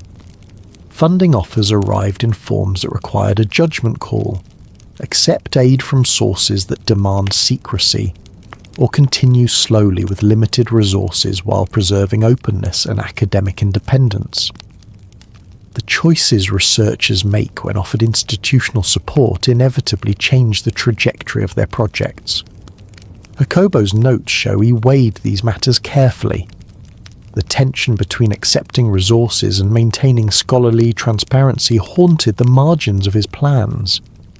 That human tension between the immediacy of practical support and the long-term ethic of public science is at the center of many Cold War-era narratives and sits quietly in this one as well. As the years passed, scholars and journalists who pieced together these records produced a narrative that balanced two feelings: amazement at human curiosity and a wariness about the seductive simplicity of conspiratorial explanations. The documents provided raw material for careful historians, but did not collapse the space of mystery. They asked readers to hold both the presence of institutional interest and the absence of definitive proof at the same time. Beyond the files themselves, other archival traces mattered: taped interviews, field recordings, and contemporary newspaper accounts that reflected how the story entered popular imagination. Pachita's ceremonies, Jacobo's books, and the later television appeals by his daughter were all parts of a living archive that shaped public memory. These materials allowed later researchers to triangulate, matching memos with dates, with newspaper reports, and with personal accounts, to build a more textured narrative. Yet triangulation is never perfect. Eyewitness memory shifts, public coverage simplifies, archival cataloguing creates accidental silences. These are the human limitations that the archive exposes, and they invite a gentle patience rather than a rush to certain conclusions. For those who continued to study Jacobo's work, the challenge was practical: how to extract future-facing scientific lessons from a partially available past. The answer involved two threads. One was methodological. Modern teams revisited his experiments with contemporary technology. denser EEG arrays, stricter blinding, automated artifact rejection, and millisecond accurate synchronization across labs. These methodological upgrades allowed researchers to probe the phenomenon of shared attention in ways Jacobo could only sketch. What they found was precise and modest. Meditative pairs often show correlated brain rhythms, aligned breathing, and synchronized heart rates when engaged in shared practices. These are replicable findings that sit squarely within accepted social neuroscience. They do not, however, demonstrate dramatic physical transmutations. The modern data suggests that Grinberg's most robust legacy may be the demonstration that human attention can be socially entrained, and that such entrainment produces measurable physiological signatures. The other thread was anthropological. To preserve and learn from the cultural practices Jacobo recorded, those field notes, ritual descriptions, and community testimonies contain knowledge about ritual structure, attention training, and social context that modern cognitive science can investigate without exoticizing. Scholars have worked to translate ritual techniques into controlled training protocols, breathing patterns, rhythmic chanting, and symbolic enactments that reliably produce altered states measurable by EEG and physiological sensors. In this translational work, the humane core of Grinberg's project survived. His insistence that tradition be studied, not dismissed, and that methods gleaned from community practice could enrich scientific understanding of attention and perception. There is, finally, an archival ethics to this whole story. Families and communities have rights to the materials that concern them. Researchers have responsibilities to avoid converting sacred practices into commodities, and historians must avoid turning ambiguous absences into definitive accusations. Throughout the years, good archivists and careful scholars have tried to honour those responsibilities, preserving what can be preserved, making declassified materials available with contextual notes, and acknowledging the limits of inference when evidence is partial. As this quiet chapter reaches its close, allow a small thought to settle. Archives do not resolve the deepest mysteries of life. They illuminate the seams and patterns in which those mysteries are woven. Jacobo's papers, what survived and what did not, are part of a larger human story about curiosity, institutional interest, cultural respect, and the ethical hazards of mixing science and secrecy. The files teach us restraint as much as they teach us facts. They ask us to keep looking, but to look with careful methods, patient replication, and respect for the people and traditions at the heart of the inquiry. In the next chapter, we will follow the living threads of Grinberg's legacy. The scientists who continued similar lines of research, the meditators who adapted ritual techniques for lab settings, and the families who kept memory alive. We will talk to the people who refused to let the story end with absence, and we will listen to how their quiet persistence reshaped the questions he first asked. Chapter 9. How Jacobo's questions kept growing. After a disappearance, lives usually split into two stories: the official record that gathers facts, and the living memory that keeps asking the question. In Jacobo's case, the living memory became a small, persistent movement of people who refused to let his notebooks be the last word. Some of them were scientists who adapted his experimental instincts to new tools. Some were meditators and ritual practitioners who translated communal practices into training protocols that a laboratory could measure without disrespecting the tradition. Others were family members, students, and curious strangers who kept his ideas in conversation, debating, testing, and quietly carrying his questions forward. Together these threads formed an afterglow, not a blazing revival, but a steady warmth that warmed new rooms of inquiry. The first group to watch were the researchers who saw in Jacobo's early EEG work a seed worth tending with modern methods. Technology had moved forward since the 1980s and 1990s. Denser electrode arrays, better artifact rejection algorithms, synchronized time servers that let labs coordinate with millisecond accuracy, and open data practices that made replication more feasible.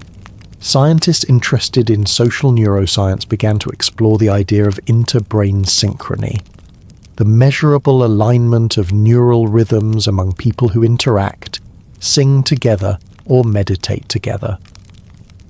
Where Jacobo had recorded small, suggestive echoes, later researchers could record entire patterns, matched alpha rhythms when groups listened to the same music, phase-locked theta during shared storytelling, and correlated gamma bursts in tightly coordinated tasks. These results did not confirm dramatic claims about matter spontaneously appearing, but they did show, with calm rigour, that attention shared in a group has physiological signatures that can be measured and replicated. Alongside those technical advances, a methodological culture shifted. Where once lone labs published intriguing but isolated reports, new projects focused on pre-registered protocols, larger sample sizes, and open repositories for raw data. This change addressed the very criticism Grinberg had faced. A strand of the legacy was anthropological and humanistic in nature. Scholars who admired Jacobo's sensitivity to local practice worked to preserve ethnographies he had written and to collect new ones with ethical care. They translated ritual structures into elements that cognitive scientists could test without stripping rituals of their meaning. Breathing patterns, chant rhythms, the timing of touch and eye contact all became measurable variables. In doing this work, researchers were careful to maintain the dignity of practitioners. Consent, co-authorship, and cultural stewardship became central principles. The result was a new type of cross-cultural research that took both laboratory rigour and cultural context seriously. A practice Jacobo had tried to model, though he had had fewer tools to do it with. A third thread came from practitioners themselves. Meditation centres and ritual communities that had been part of Jacobo's fieldwork adapted training modules that brought ritual efficiencies into practice sessions explicitly designed for reproducible studies. Meditation teachers learned to structure a shared visual frame, to time breath cycles precisely, and to use synchronized cues that could be compared across sites. The language of shared intentionality entered both academic papers and workshop descriptions, and the two worlds, lab and temple, began to talk more easily to one another. This practical collaboration produced calm, useful outcomes, groups that could deepen mutual attunement, improve cooperative tasks, and cultivate forms of presence that felt subjectively meaningful and measurable in physiological terms. The family and local community played a quieter but no less important role. Jacobo's daughter and close friends organised readings, archived what remained of his notes, and invited sympathetic scholars to examine the materials. Rather than trying to build sensational claims from small data, these caretakers urged careful preservation, scanning notebooks, recording interviews with people Jacobo had worked with, and insisting that any public claim about the experiments respect the nuances and limits of the evidence. That ethic of careful stewardship kept the conversation honest, and, in time, made his archive a source for cautious, well-contextualized study, rather than a shrine for sensationalism. There were also creative echoes. Artists, writers, and filmmakers found in Jacobo's life a rich seam of metaphor. A scientist straddling two worlds, rituals that bind communities, and the uneasy border where meaning and measurement meet. These creative works did something important. They reframed scientific curiosity as a humane quest, inviting audiences who might not read journals to ask the same questions about attention, embodiment, and cultural practice. That broader cultural interest, while not scientific proof, made the questions polite and persistent in the public imagination, encouraging new collaborations and funding in subtle ways. It is important to name what did not happen, calmly and without disappointment.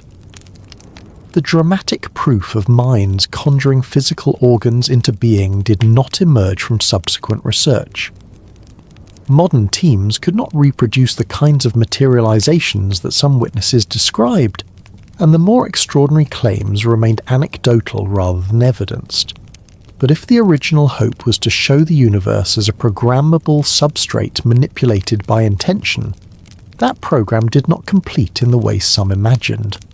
The more tempered outcome, that shared attention produces replicable physiological and neural signatures with important social consequences, proved to be the more scientifically sustainable gift. This quieter legacy also comes with ethical lessons. Jacobo's life illustrates the risks of taking one's empirical curiosity into political or secretive arenas. Scholars who followed learned to be explicit about funding sources, about ethical review procedures, and about the dangers of mixing public science with covert agendas. The modern field emphasizes transparency for good reason. Openness reduces the risk that curiosity becomes co-opted into uses a researcher would not endorse. Jacobo's story became a case study for training programs.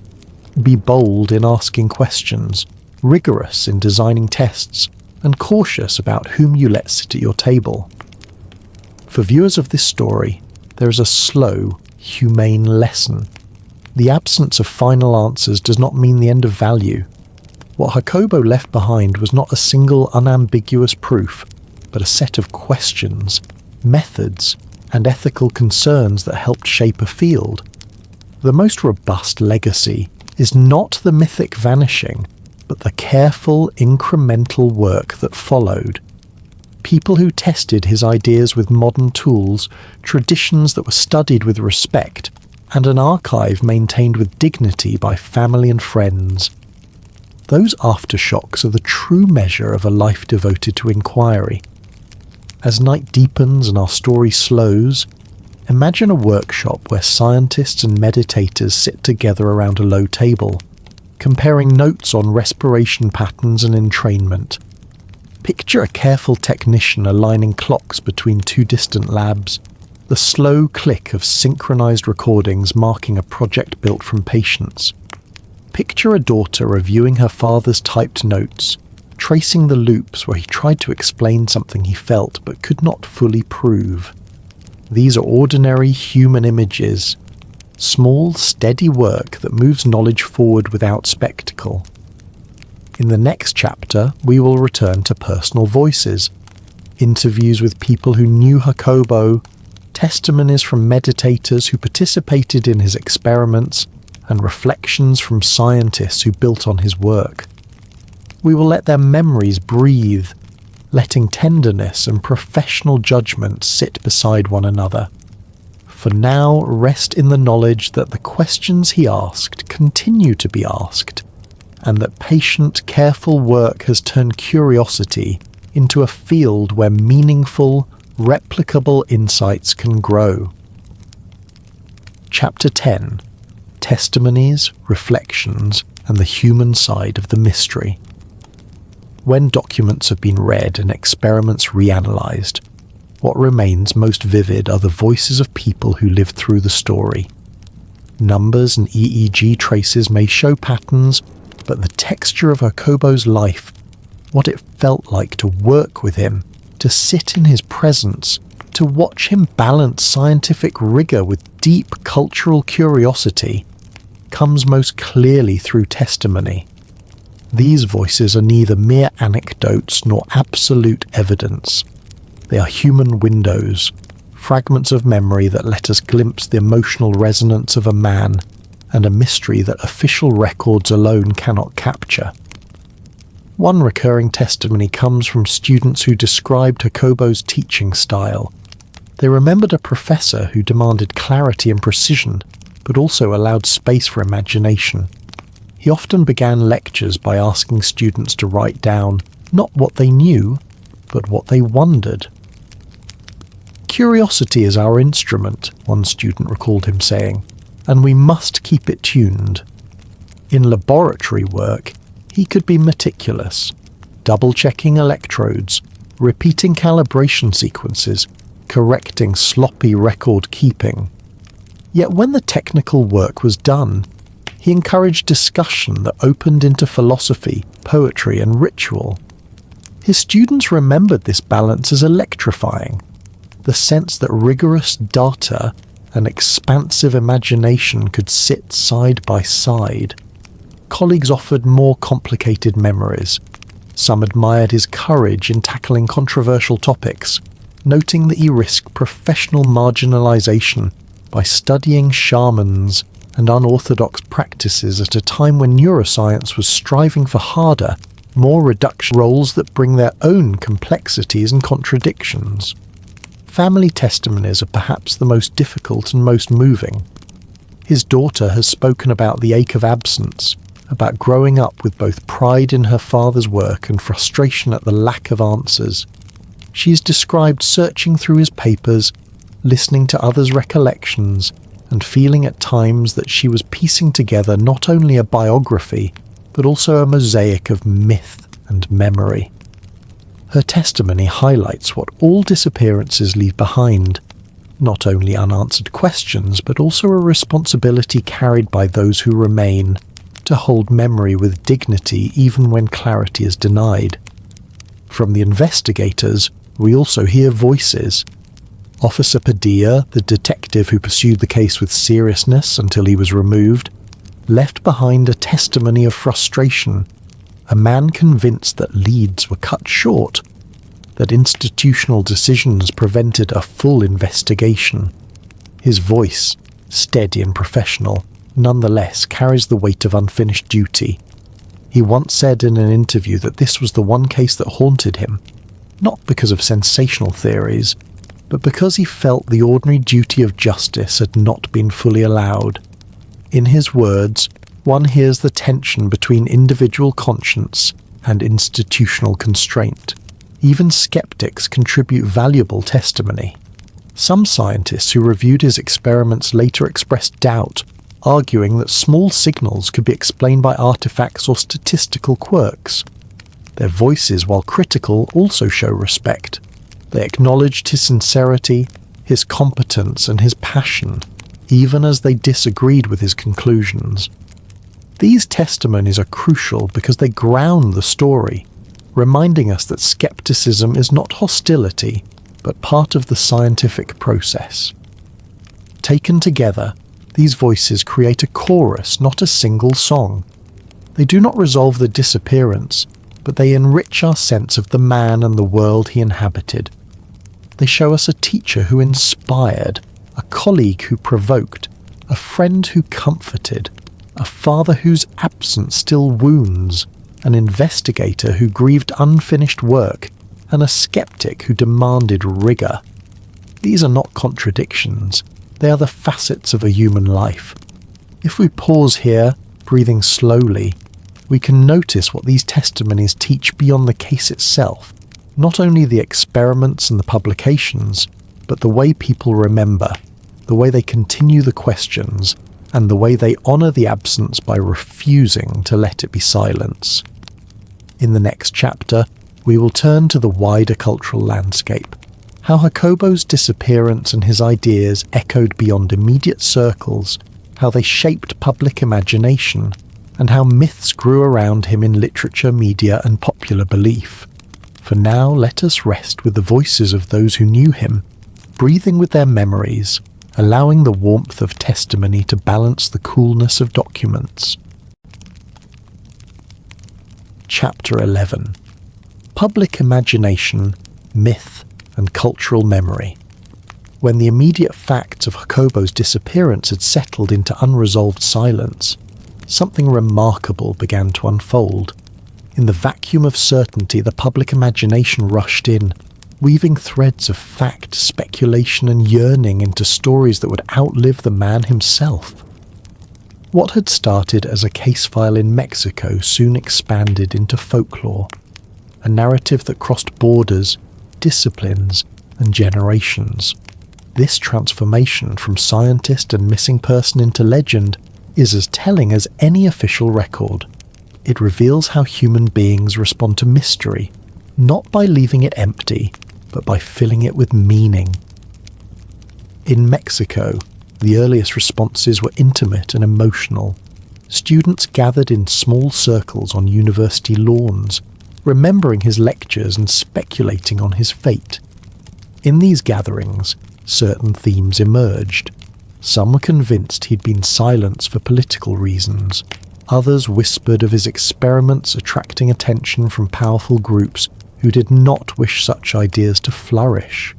Still, others took a more spiritual stance, suggesting that Jacobo himself had crossed into the very dimension he studied, that he had become a kind of traveller beyond the brain's ordinary map. These conversations, repeated in classrooms, cafes, and family living rooms, seeded the myth that would grow in public consciousness. As months turned into years, Jacobo's name began appearing in articles, interviews, and eventually books. Some writers framed him as a visionary, silenced by orthodoxy, echoing a long tradition in which pioneers of unorthodox thought are cast as martyrs. Others cast him as a mystical figure, a scientist shaman who blurred the boundary between laboratory and sacred space. In newspapers and magazines, the tension between skepticism and fascination was clear. While some journalists insisted that his disappearance was a tragic but ordinary crime, others hinted at something larger, something uncanny, something that seemed to defy neat explanation. In cultural memory, such ambiguity is fertile ground. Over time, Jacobo entered the realm of Mexican intellectual folklore, alongside figures like Sor Juan Inés de la Cruz or Octavio Paz, not because his scenes intertwined with cosmic landscapes, electrodes turning into vines, or figures dissolving into light. Poets wrote verses that compared his silence to a mirror, a place where the world peers at itself. Even musicians composed pieces inspired by his themes, blending electronic tones with indigenous instruments to evoke the dialogue between modern science and ancient ritual. These creative responses did not attempt to solve the disappearance. They transformed it into cultural symbol. Meanwhile, television and radio amplified his image further. Documentaries speculated on his fate, often presenting him in dramatic tones, surrounded by mystery. Some programs leaned toward conspiracy, suggesting involvement of clandestine groups. Others leaned toward mysticism, hinting that his experiments had opened doors that could not be closed. Audiences, already fascinated by the thin line between science and the supernatural, embraced these portrayals. In living rooms across Mexico and beyond, Jacobo was no longer only a neuroscientist. He was becoming a mythic character in a national and global imagination. The myth spread internationally as well. In academic conferences abroad, his disappearance was mentioned in hushed tones, sometimes as a cautionary tale about the dangers of pursuing controversial topics, sometimes as a rallying cry for intellectual freedom. In spiritual communities, particularly those interested in meditation and consciousness studies, Jacobo's name became an emblem of scientific validation for practices long dismissed by mainstream science. His absence gave his presence more weight. People projected into the void their hopes, fears, and beliefs. What makes myths powerful is not their factual accuracy, but their symbolic resonance. In Jacobo's case, the myth touched on several universal themes.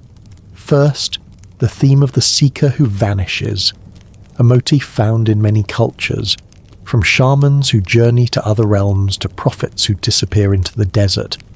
Second, the theme of silenced knowledge, echoing stories of suppressed wisdom throughout history. And third, the theme of transcendence, the idea that Jacobo's disappearance was not an ending but a crossing, a passage into the very mystery he studied. Yet, myths are double-edged. While they preserve memory and inspire reflection, they can also obscure the person behind them. For Jacobo's family, the mythologizing was painful. They wanted answers, not legends. To them, he was not only a cultural symbol, but a father, a husband, a man whose absence was felt in daily routines. This tension between the public myth and the private grief became part of the larger story, reminding us that legends grow from real lives with real wounds. Despite this, the cultural memory of Jacobo continues to thrive. His writings remain in circulation, his name sparks curiosity, and his disappearance continues to inspire new generations of thinkers, artists, and seekers. Some engage with him as a symbol of resistance against intellectual conformity, others as a beacon of spiritual scientific dialogue, and still others simply as a haunting mystery that refuses closure. If we take a step back, we can see how this process of myth-making is itself a natural human response to uncertainty. When confronted with the unknown, we tell stories, not because stories replace truth, but because they help us live with what we cannot resolve. In the case of Jacobo, the story became larger than the man. It became a mirror for cultural longings, anxieties, and hopes. As night deepens and we allow our breathing to slow, we might imagine the quiet persistence of this legend. In one corner of the world, a student reads his book and feels a spark of curiosity. In another, an artist paints a vision inspired by his disappearance. Somewhere else, a family member lights a candle in memory, not of a legend, but of a loved one. This is how myth and memory intertwine, not replacing each other, but overlapping, creating a layered resonance that continues to echo through time. In the next chapter, we will turn toward the broader philosophical reflections that arise from this story. Beyond the mystery of one man, what does this narrative teach us about human consciousness, the boundaries of knowledge, and the way we respond to the unknown? For now, we rest with the awareness that Jacobo is no longer only a person or a case. He's a symbol carried in imagination, a presence woven into cultural memory, and a legend born from silence. Chapter 12. Consciousness, Mystery, and the Limits of Human Knowledge. The story of Jacobo's life and disappearance leads us into a deeper meditation. What is it, exactly, that we mean when we speak of consciousness, and why does it provoke such profound fascination and unease? His work did not merely explore brain waves or meditation techniques, it opened the door to one of the most enduring questions in human history: whether the human mind is only a product of biological machinery, or whether it extends into dimensions that science has yet to grasp. By following the contours of his research and the myths that grew around him, we arrive at a threshold where neuroscience meets philosophy, and where culture meets the eternal mystery of existence. Consciousness, in its simplest description, is awareness, the capacity to experience, to feel, to think, to know that one is alive. Yet this simplicity is deceptive, because when we examine it closely, consciousness eludes precise definition. Scientists can describe neural activity, they can track electrical signals and chemical exchanges, but the subjective quality, the inner world of experience, is not so easily captured. This is what philosophers call the hard problem of consciousness. Why do neural processes produce experience at all? Why does a flow of ions across cell membranes create the sensation of colour, the memory of a song, or the ache of longing? Jacobo stood at the edge of this problem. His experiments with shamans and meditators suggested that consciousness might not be confined to the skull. Instead, he speculated it might extend or resonate in ways we do not fully understand. He did not claim to have proven this, but he dared to ask the question within a scientific frame. This daring is what made his work controversial and what later fueled the myth of his disappearance. For if consciousness is more than biology, if it touches a larger field, then the implications stretch across science, philosophy and spirituality alike. To make this easier to grasp, we can think in terms of metaphors. Imagine the brain as a radio receiver. Traditional neuroscience tells us the receiver both generates and processes signals. But what if, Jacobo suggested, the receiver is not the source of all the music, it simply tunes into something larger? In this metaphor, when the receiver is damaged, the music may distort, but the music itself continues in the airwaves. Such a model does not deny the importance of biology, but it places consciousness in a wider field, just as light can exist beyond the visible spectrum. This is a powerful, unsettling idea, that human awareness might be a local expression of a universal property. Throughout history, many traditions have spoken of consciousness in this broader sense. Indigenous shamans, Indian yogis, African diviners, and mystical thinkers from countless cultures have described states of awareness that expand beyond the individual self. They speak of visions, shared dreams, or communion with forces larger than themselves. Jacobo's work can be seen as part of this lineage, but with electrodes and recording devices as his ritual tools. He sought not to replace ancient wisdom, but to test it in a modern framework, to bridge worlds that are often kept apart. Yet science resists leaps beyond the measurable.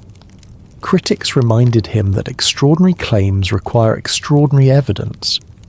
The anomalies he recorded, synchronizations between distant brains, unusual EEG patterns, might be chance, artifacts, or suggestive but inconclusive. This caution is necessary.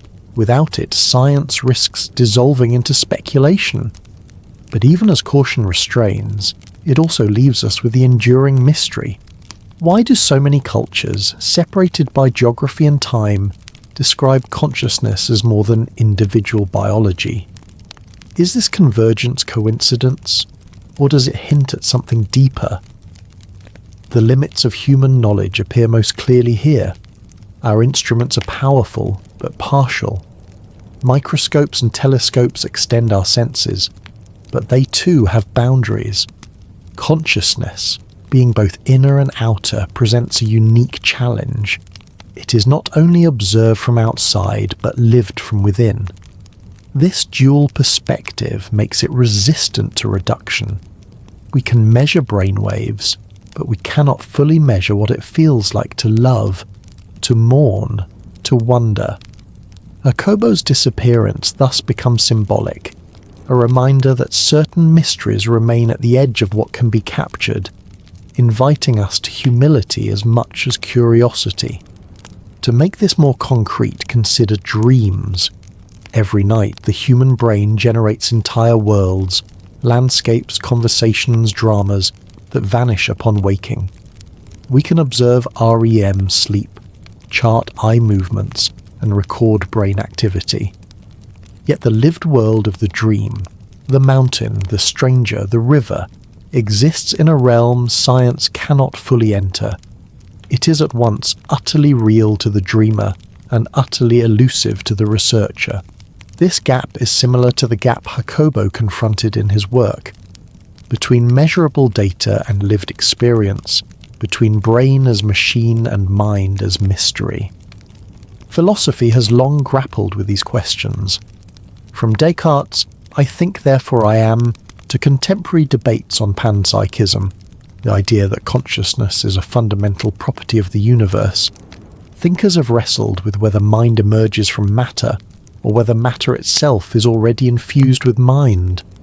Jacobo's experiments do not solve this debate, but they bring it into sharper focus.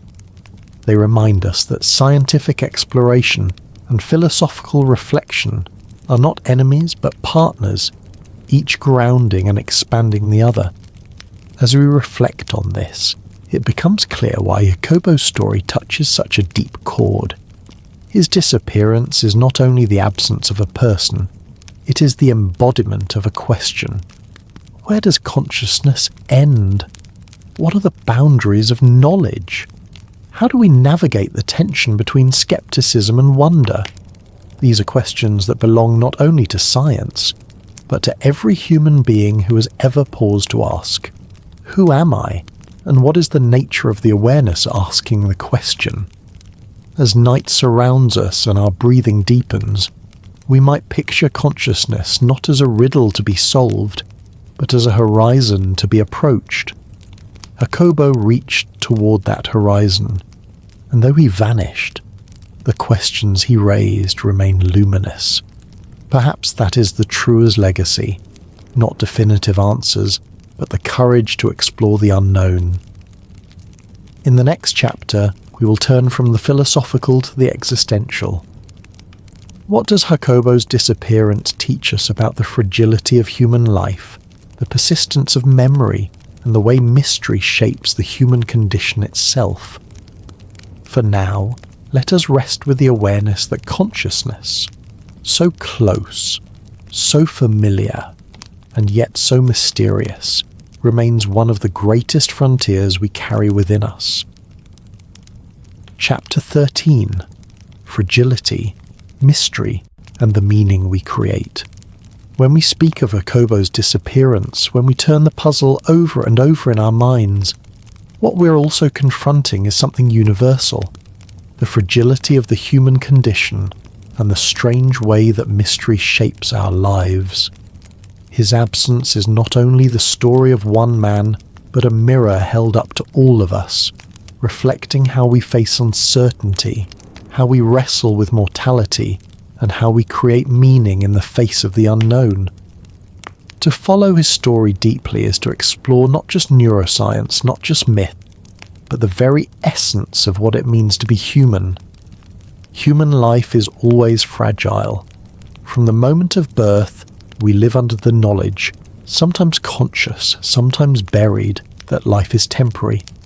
Accidents happen, illnesses strike, and sometimes people vanish without explanation. This awareness is both a burden and a gift. It makes us anxious, but it also makes life precious. We value moments, relationships, and discoveries precisely because we know they are finite. Jacobo's story is a stark reminder of this. A man so deeply involved in exploring the mysteries of consciousness, so full of curiosity and promise, was suddenly cut off, leaving behind questions that will never be fully answered. His fate reminds us of how delicate every life truly is, no matter how brilliant or passionate. But fragility is not the end of the story. Human beings are not only fragile, we are also meaning makers. When faced with uncertainty, we do not stop at silence. We tell stories, we build rituals, we create art, we weave memory into narrative, transforming chaos into something that can be carried. This is what we see in the testimonies of his students, in the art inspired by his life, in the myths that grew around his disappearance. Whether or not those myths are factually true, they serve a purpose.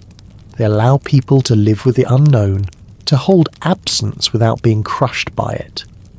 This act of meaning-making is not unique to Jacobo's story. It is part of the human condition everywhere. When a loved one dies, families gather, tell stories, light candles, and sing songs. When communities face tragedy, they build memorials, write books, compose music. These are not merely distractions, they're essential acts of survival. They allow human beings to transform grief into remembrance, uncertainty into continuity, fragility into strength. Jacobo's disappearance, unresolved as it is, has become one of these collective acts of meaning-making. It is why his name is remembered not only as a case file, but as a cultural symbol. There is also the deeper layer of mystery itself. Human beings are unique among animals in our ability to ask not only how things work, but why they are at all. We gaze at the stars and wonder about infinity. We stare into silence and wonder about the soul. We watch someone vanish into the unknown and cannot stop ourselves from asking where they have gone. Mystery is therefore not an obstacle to life. It is part of what gives life texture. Without mystery, existence would be flat, mechanical, predictable. With mystery, it becomes charged with possibility, with awe, with questions that push us beyond our limits. Jacobo's story embodies this truth. It forces us to live with a mystery that cannot be solved, reminding us that some questions remain open, not to frustrate us, but to awaken us. There is a paradox here. On the one hand, human beings long for certainty. We want answers, closure, resolution. On the other hand, we are drawn to mystery, to stories that refuse to end neatly. It is why myths endure, why sacred texts are studied for centuries, why works of art are interpreted again and again. The unsolved keeps us searching, keeps us alive to wonder. Jacobo's disappearance, painful as it is, sits precisely in this paradox. For his family, the lack of answers is a wound. For culture, the lack of answers is what makes the story endure. Both realities coexist, reminding us that mystery is both suffering and inspiration. At a more intimate level, this story asks each of us to reflect on our own fragility. If someone as dedicated, as curious, as engaged as Jacobo could vanish so suddenly, what about us? What will remain of our lives when we are gone? What stories will people tell about us, and what meanings will they create from our absence? These questions are uncomfortable, but they are also clarifying. They remind us to live in such a way that when we are remembered, it is with warmth, inspiration, or gratitude. They remind us that every day is both ordinary and extraordinary, fragile and infinite. In this sense, Jacobo's life and disappearance can be seen as a lesson, not in a didactic way, but in a quiet, existential way. The lesson is that fragility is not something to be feared but embraced. That mystery is not something to be erased but lived with. That meaning is not something waiting to be discovered, but something we create together through memory, story, and imagination. As we breathe slowly and let these reflections settle, we might picture ourselves sitting by a river. The water flows, sometimes clear, sometimes murky, always moving. We cannot hold the river in our hands, but we can listen to its sound, watch its surface, feel its coolness. Life is like this. Consciousness is like this. Jacobo's story is like this. Fragile, flowing, mysterious, yet deeply real.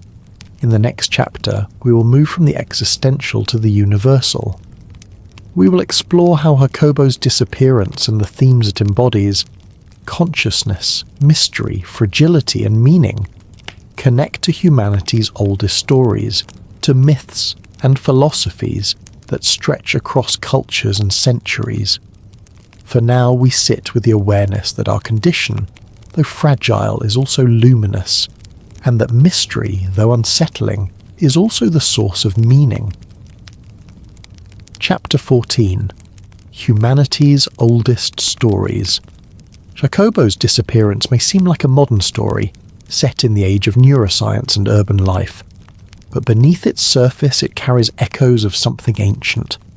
For as long as humans have walked the earth, we have wrestled with the same questions his life and absence embody. What is consciousness? What happens when someone vanishes into the unknown? How do we live with mystery, fragility, and the limits of knowledge? The answers humanity has given to these questions form the great tapestry of myth, philosophy, and religion, a tapestry into which Jacobo's story is now woven, whether we recognize it or not. If we look back to the earliest myths, we see the theme of disappearance repeated again and again. In the myths of the ancient Greeks, heroes like Orpheus and Odysseus journey to the underworld, vanishing from the world of the living before returning with stories of what lies beyond.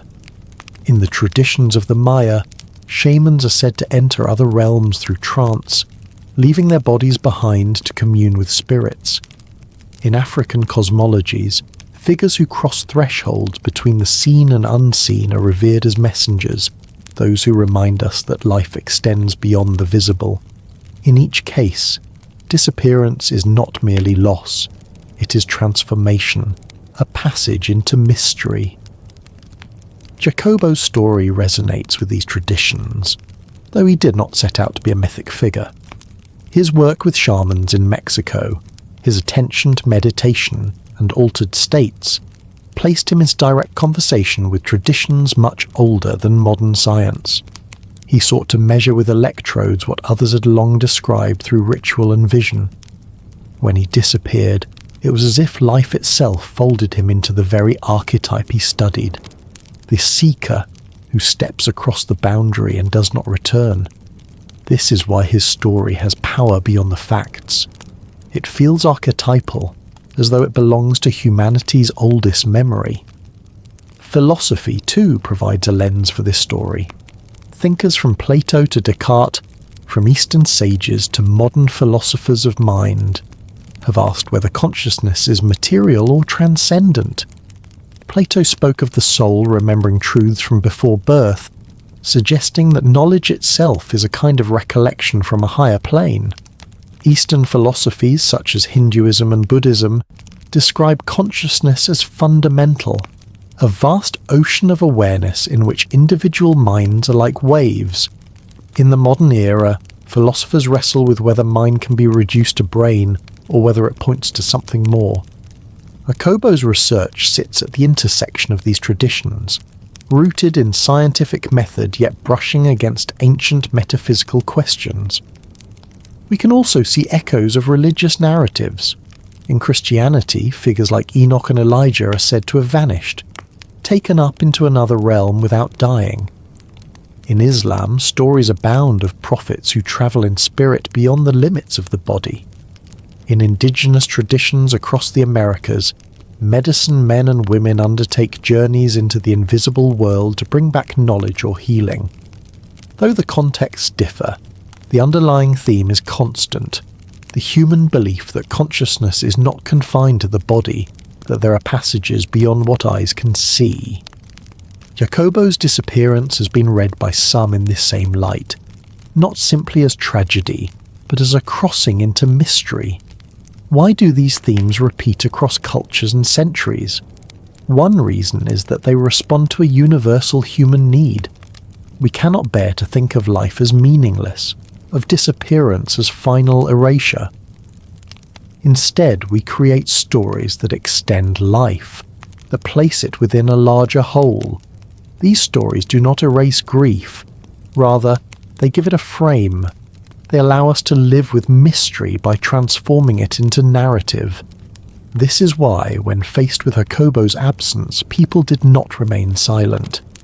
They placed him in the long line of seekers and prophets, of shamans and visionaries, of thinkers who step beyond and leave us with questions. At the same time, these myths and philosophies do not remove the responsibility of science or reason. Jacobo himself would likely have insisted on careful distinction between empirical data and symbolic meaning. Yet he also knew that human beings live in both worlds, the world of evidence and the world of story. The brain seeks patterns, but the heart seeks meaning. To honour both is not to confuse them, but to let them enrich each other. This duality is itself part of the human condition. We are creatures of fact and creatures of myth, beings who build telescopes to study galaxies and altars to honour ancestors. We read scientific journals and sacred texts, sometimes in the same day, sometimes with the same thirst. Jacobo's story shows us that these impulses are not opposites but companions. His electrodes and his encounters with shamans were two ways of approaching the same mystery, the mystery of consciousness and its boundaries. When we step back, we can see how his disappearance now belongs not only to his family, not only to Mexico, but to humanity's collective imagination. It stands alongside the oldest stories, reminding us that even in the age of modern science, we are still the same species that once told tales around the fire, gazing into the dark and wondering what lies beyond. His story reminds us that science and myth are not enemies but parts of one great conversation, each illuminating what the other cannot. As night deepens and our breath slows, we might imagine those ancient stories gathering with Jacobos, Orpheus walking into the underworld, shamans entering trance, prophets vanishing into the sky, and Jacobo, a neuroscientist with electrodes and notebooks, stepping into silence. All of them are voices in the same chorus, reminding us that human beings are defined not only by knowledge but by mystery, not only by answers but by questions.